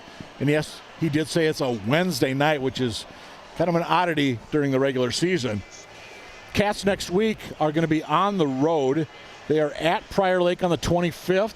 That should be a tough one. Prior Lake, I saw won 7-1 today, Hockey Day in Minnesota down in Mankato. They beat a very good East Grand Forks team. And then they're at Farmington on the 29th. So, and Farmington, a team you should be able to beat. But in the South Suburban Conference, you just never know. Well, against Prior Lake, the Wildcats played Prior Lake. They outplayed Prior Lake for 2 periods here at Eagan Civic Arena when they met earlier this year. But Prior Lake managed to get both goals that were necessary. You got to score goals. So they outshot them, they outplayed them, but they just could not get the goals. And Prior Lake beat them by a 4-0 score. And so, I think what we're going to find out from this Wildcat team is what they've got in the tank, how focused they are, because the next 17 minutes are going to tell us a lot. Again, my prediction right now, Mike, is we're going to end up in overtime. I think if we're going to end up in overtime, I think, whether it's a 2-2 overtime or a 3-3 overtime, I think we're going to end up in overtime. I think the Wildcats are going to come out of that second intermission and just with their hair on fire. Well, you've got that hat on, so that's going to be a good sign potentially for the Wildcat faithful. By the way, we talked about the Eagan schedule real quick for Eastview. Their next 4 are at the Apple Valley Sports Arena, starting with Farmington on the 25th. Then it's Prior Lake, Chaska, and then February 8th, the Rosemount Irish will come down County Road 42 to take on the Eastview Lightning. And another game that could be big section playoff implications. Oh, absolutely. If Eastview goes on a run here and notches some wins and has a chance to sneak up on Rosemount, maybe look for that 3rd seed, 2nd seed, depending on how things turn out in the conference. Big opportunities here for the Eastview Lightning, and it's all there for them to play for too. Absolutely. Well, we get set for the 3rd period. There's 17 minutes on the clock. 5 guys on each side out on the ice, along with a goalie for each squad, and we quickly have an icing on the Wildcats. That took all of 6 seconds. I see what the Eagan defender was trying to do, but it didn't quite come off. That being said, I would, let's see if Eagan can do something here in the first few minutes. It's going to give you and I, or the Eagan fans that are watching, a sense that they're going to do something in this period. Face-off was to the left of Gabe Glide. Got 24 saves thus far for the Wildcats. Make it 25 as Eastview with a good opportunity right there. John Kish with the shot. And at the other end, by the way, Jay Savern's got 11 saves for the Eastview Lightning. And not enough shots by the Wildcats. Not that they haven't had a few good opportunities, but they've got to put more shots on net. They just can't continue to get outshot 2-1. And they've only got 11 coming into this period. They only have 14 in total against Rosemount last time out. Opportunity Eastview in front, couldn't quite connect. Cron to regroup. He's taken down. We're going to have an Eastview penalty 53 seconds into this one. Easy call for the officials. Yeah, that was right in front of them. So Cats, who were 0 for 1 last period, and actually all game, I should say, on the power play. Yeah, pretty easy call right there. Can't tell if it was a slash for Wooten or a trip. Got to be a trip, doesn't it? I don't know. He slashed him. It looked like he hit him maybe higher than I thought. He hit him on the legs. Maybe he hit him higher. We'll find out. I don't know. We got the second power play unit out for the Wildcats. Out of mind, it's sophomore Zach Wooten. He's sitting for 2 minutes for the Eastview Lightning. And Eastview's going to be able to clear this one out right away. Good opening sequence for Eastview on the power play. Cats see if they can get something going out of their own end of this time. Here's Pika, left side. Pika, normally defenseman. He's going to go in low this time for the Wildcats. Big hit behind the play. And Eastview able to poke it out once again. 2-on-1 Eastview. Back is Martin. Martin, nice job at getting away with that one. But again, Eastview was just taking, remember, Eastview was a man short right here. And they were playing like they were on the power play. Wildcats not using the space on the ice, not passing the puck. If they can get something going here. Down low, the Cats. Glide tries to send it, center it. Nothing doing there. They go into the corner in front of that Eastview student section. Still all up on their feet. Centering in front, nothing there. Back out, Lockenmeyer. He's going to leave it. Glide, shot. Never got through. Might have hit his own man, I believe, coming through. And all the way down it goes with 46 seconds left. But we do have a whistle because somebody's going to sit. And it's going to be a Wildcat. And Roth is going to go. I did not see it behind. I think it was behind the play. Yeah. Watch the left side of your screen here. Puck gets cleared. Let's see. Roth is down in the zone. Gets put down. I think he slashed somebody who hit him from behind. And that's Cameron Roth taking a penalty at a bad time for these Wildcats. Not only do you wipe away the opportunity, but, you know, there's Roth. You see him sitting there. Now the Wildcats are going to be killing off a penalty. Roth, just a sophomore on this squad. Currently on a line with Gavin Goyle and Gus Glye in the new look Wildcat offense. So we've got a delay on the ice, and I'm not sure. Oh, Goyle got a 5, Roth got a 5 as well. Well, I'm not sure they're going to make it a 5 total. Again, I did not see it. The only thing I could think of is that there was head contact. Yeah. And that's, I mean, you just can't do that. I mean, it's absolutely inexcusable. Right. Your team's down by 2 goals, and you're taking major penalties. And I'm going to guess it was a frustration penalty. Like I said, I didn't see it. He got hit. Well, you know, Mike, we saw the replay. He got hit from behind. He got hit from behind, and there was no call. And I get that he's frustrated and angry, but you can't do it. 4-on-4 hockey for the next 13 seconds. And Eastview's going to have a major on the power play major to play with for about 4:15. And of course, with a major, score as much as you want. And Eastview now back at full strength. But Beto, that was blocked nicely by Opgren, trying to get it into the zone. Eastview with a chance to really, I think, put this one away. Got 4 minutes to go on a major power play. Opgren tried to center it. If you recall, last year, both teams in this game here at Civic Arena, between these 2 teams, both teams had a 5-minute major power play. Eastview sends it down low. The brothers alone here on the right side. Can't get it over to him, however. Eastview, little pitch and catch. There's brothers with it. We send it back over to Trichler. He will. Trichler down low. Number 9 with an opportunity, Wooten. And another puck is loose. Here's Wooten again. Opportunity. That was blocked that time by, was that Pika? No, Kron. Oh, Pika. Get it back near side. Shot whistled just wide off the stick of Brothers. Sophomore looking to make this 3-0 for Eastview. 3 minutes to go in the man advantage for the Lightning. Eastview so far hasn't been super aggressive here, trying to get shots to the net. When they're passing it through the zone, there are opportunities. If the Wildcats just can close these down, they may get a turnover here and create an opportunity to go the other way, or at least get the clearance out of the zone. So we Trichler up top once again. As ascended, no, that went just wide. Looking for, I believe that was Cords on the tip. Trichler will try it again up top as he quarterbacks his power play.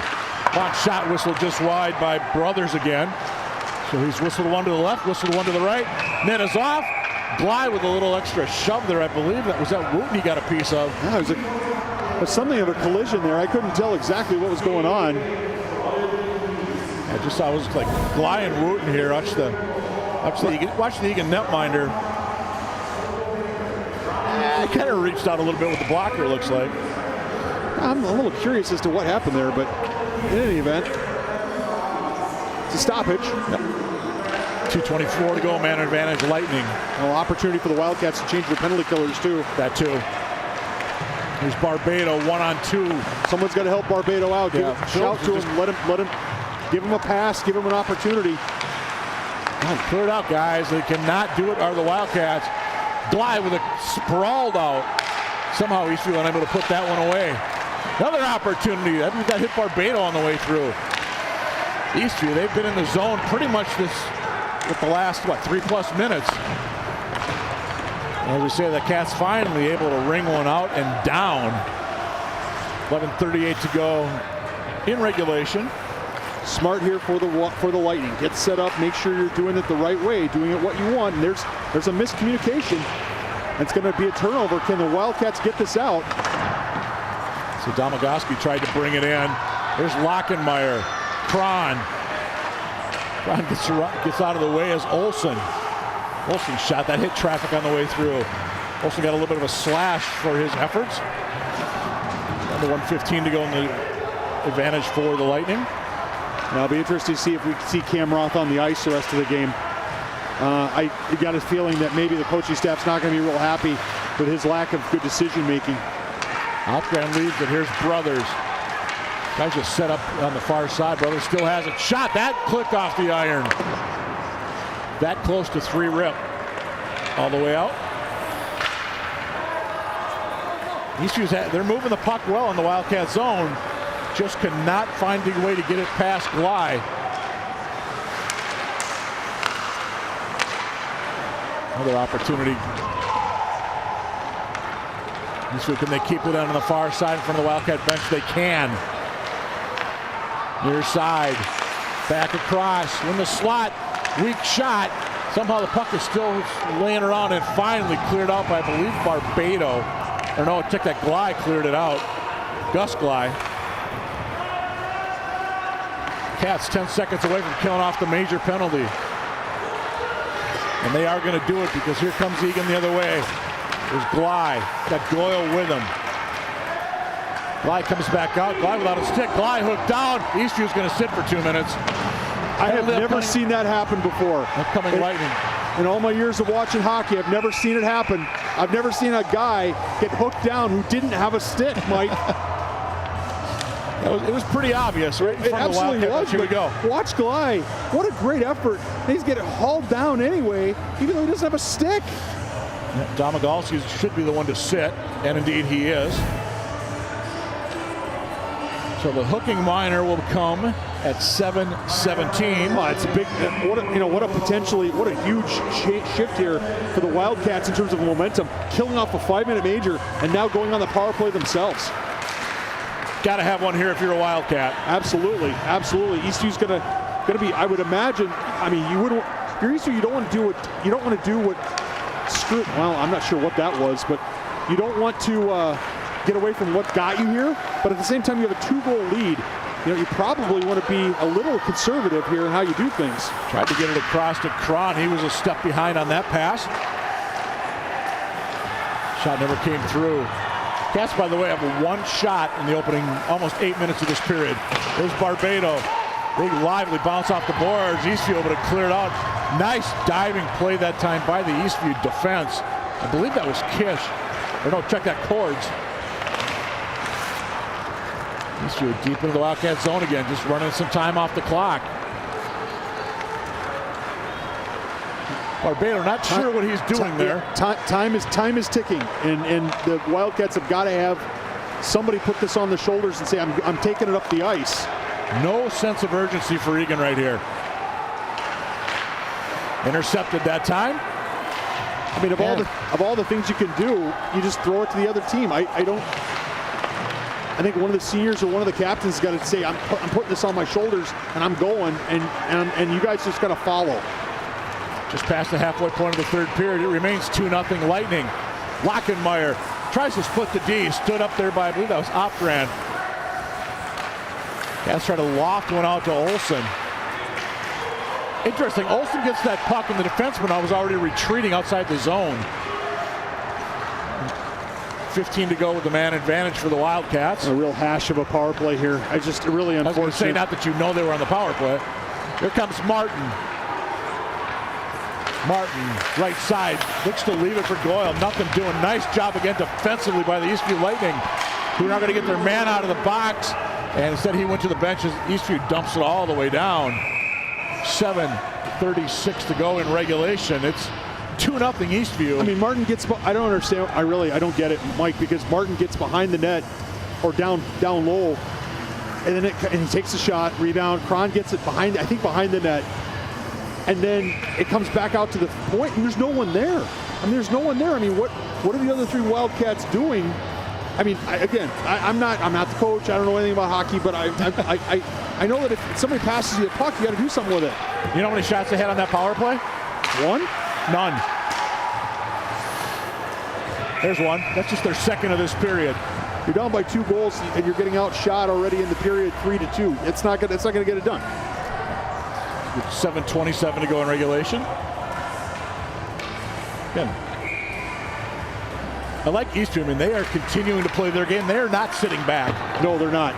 They are not sitting back at all. They are looking to increase this lead. They would love to get one more and really salt this game away. This Kronberg, he got one of the ones earlier tonight. And comes all the way back out. Not going to happen that time. By the way, Jordan Brothers, the other goal for the Eastview Lightning. Again, those 2 goals came 29 seconds apart in the second period.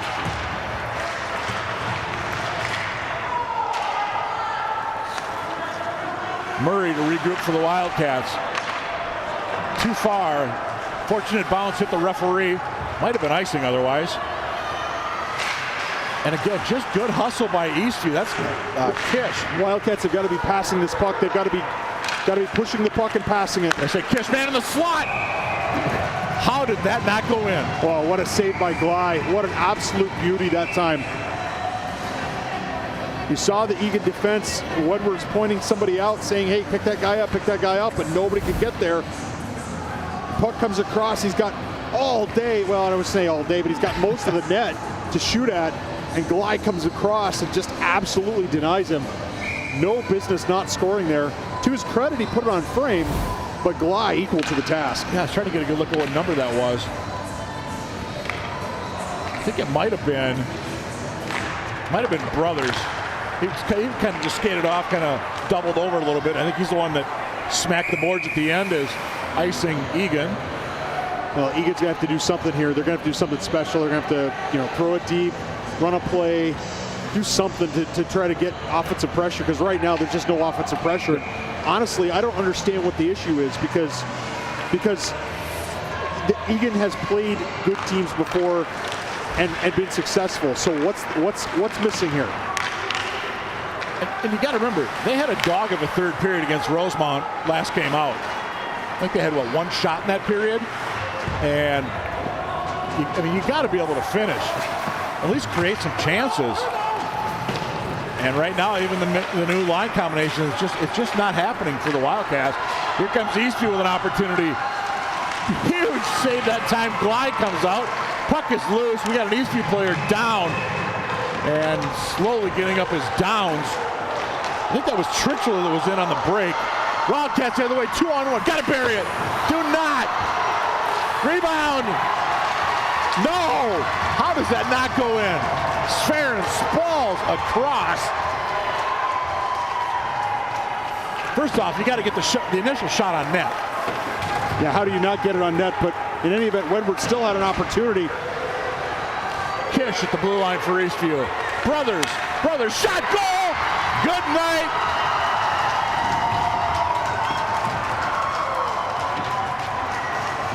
Second of the game for Brothers.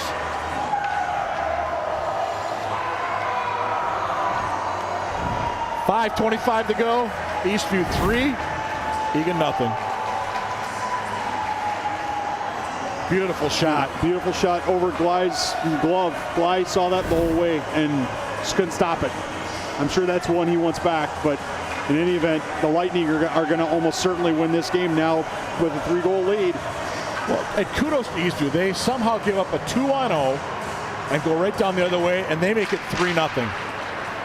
You know, how many times has that happened here to the Wildcats this year where a penalty either should have been called or didn't against Rosemount and they give up the third goal? Here it's a 2-on-0. You know, Wedberg should have had that jammed into the net. Now I thought it was. And then, you know, you turn around and here's the third goal.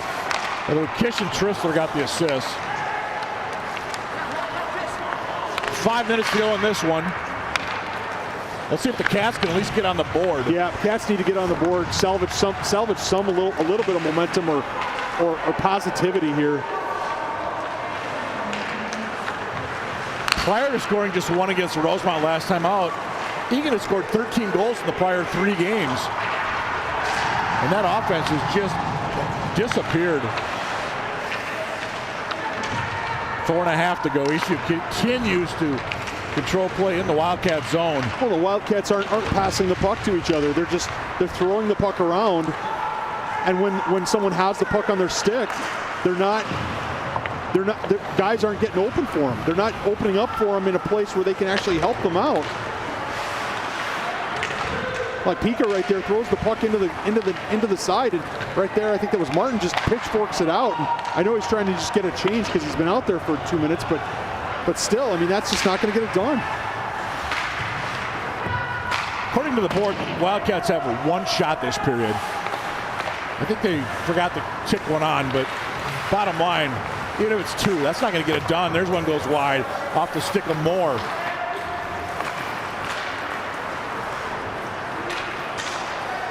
Eastview continues to mount the pressure.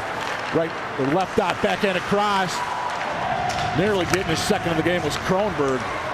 Turnaround, and now it's 4-0 to Eastview. Not Clyde's fault. If you look at the Eagan netminder.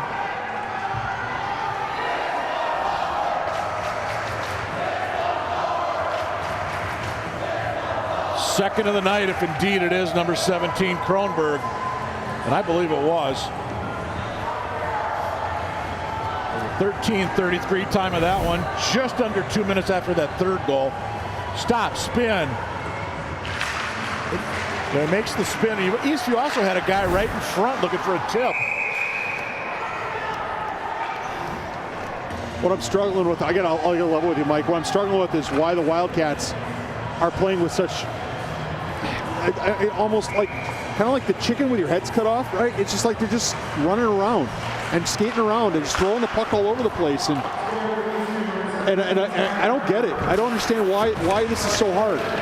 Because we've seen them play good hockey this year, and it's inexplicable. And I don't think it's necessarily what Eastview's doing. I think Eastview's they're playing their game and they're playing well, but it's not like, you know, it's not like they're doing something amazing.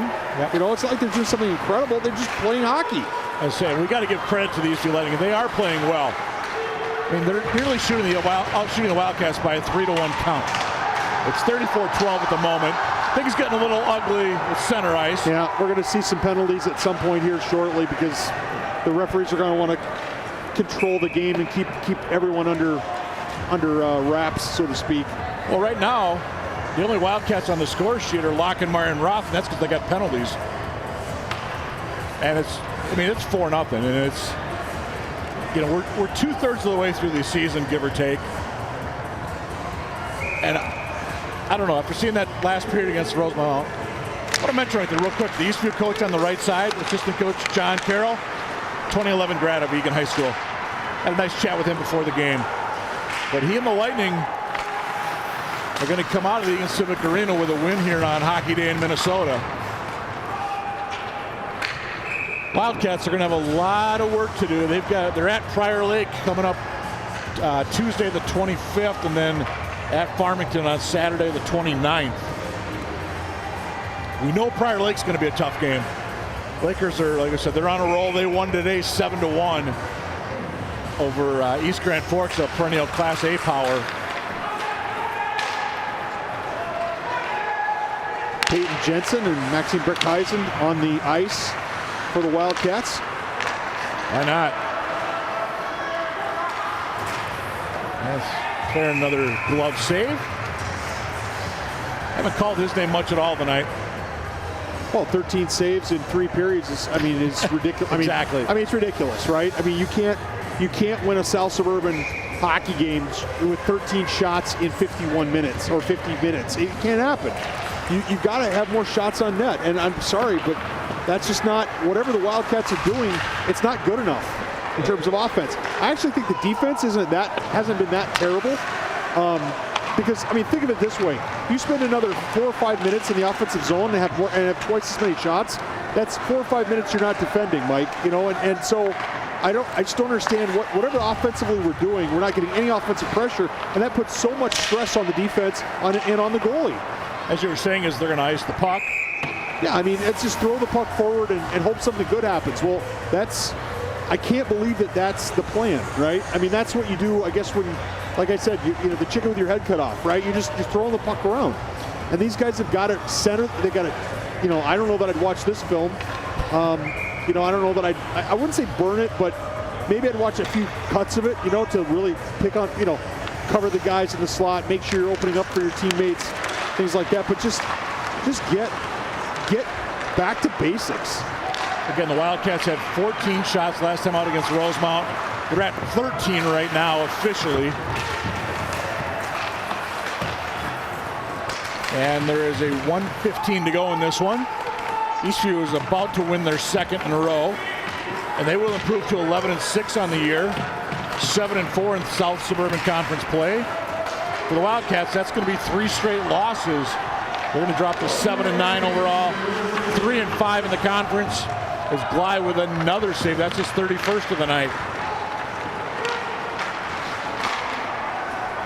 By the way, I want to mention for Eastview's goalie, Jay Sever, first shutout of the year right here, if he can keep the Wildcats out of the net for the last 42 seconds.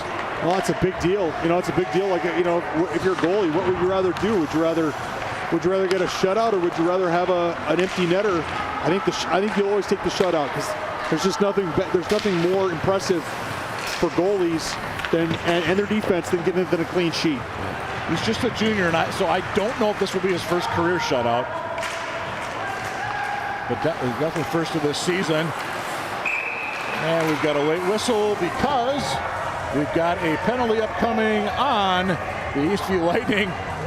And it's going to be Domagalski to sit. He's got his arms all like, hey, what did I do? Well, it's going to be pretty obvious. Let's take a look here what he did. This is called hooking. You have your stick in and around Lockenmeyer's waist. I mean, honestly, I know. Look, I know that it's 4-0. I'd love to get Gly out of the net, put 6 skaters on, and try to score. Hey, practice it for later. You know, absolutely. Practice it for later when you need it. Quick shot. Tough save there to keep the shutout going for Sever. I will say I like it out there that you've got Max Breckheisen out there right now at the point, Peyton Jensen out there as well. I mean, it's a short shift, but nonetheless, they're out there. By the way, your final is going to be the Eastview Lightning 4, Eagan Wildcats nothing. And you got a little, I don't know if that was the gritty Severin did back there. A little left, right, I'm not sure, but bottom line is he and the Lightning, they're a happy group of visitors here in the Civic Arena. Heading back home with a 4-0 win and a sweep of the season series against the Eagan Wildcats. Yeah, huge for Eastview, huge for the section. You know, it's you know, the Wildcats, I'm not upset, or I'm not disappointed the Wildcats lost the game. I'm disappointed that they went so meekly.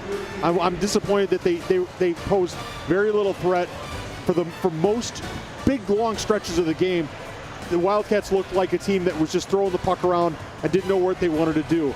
And I think there's a lot of really frustrated Wildcats out there. Well, final shots on goal, 35-14 in favor of the Eastview Lightning. It was 9-3 in that last period. So you see a dejected group of Eagan Wildcats. We take a look at some of the highlights for the Eastview Lightning. I mean, Kronberg had a couple tonight for the Lightning, and so did number 19, Jordan Brothers. That was plenty tonight as the Eastview Lightning rolled to a 4-0 win over the Eagan Wildcats. Gly with a sprawling save, and not that young man's fault tonight. And here's Brothers laser corner. And we'll try the spin move as well. So a little celebration under the boards right in front of the student section. The hat didn't do it. No, the hat didn't get it done. You know, and I, you know, as much as you'd like to help, you know, have teams rally when you put the rally cap on, nothing we do up here is going to make a difference. What's going to make a difference is what those guys do down on the ice. And then coming out of this, Coach Todd Carlson, the seniors, the captains, they've got some work to do. They've got some work to do to get these guys back to where they're playing. It's not like they just forgot how to play hockey, but they're not playing good hockey right now. The last 2 games have not been solid, have not been good. And obviously, you know, as you said, with the section implications of losing this game, they probably are looking at a road game for sure for the section, which again, at this point, who do you just want to get into sections healthy, playing your best hockey. This is not their best hockey. They need to recapture that. Yeah, absolutely. Once again, I want to make sure we give our thanks to our crew tonight. Dalton Gruber's in the truck, Greg Borman, Nick Mudd. Guys, great job tonight, part of the ETV crew. So going to wrap it up from a disappointing Eagan Civic Arena tonight. The Eastview Lightning come in here and they skate away with a 4-0 win over your Wildcats. He's Nathan Cron. I'm Mike Cook. Thanks for being with us. We'll see you next time for Eagan Hockey on ETV.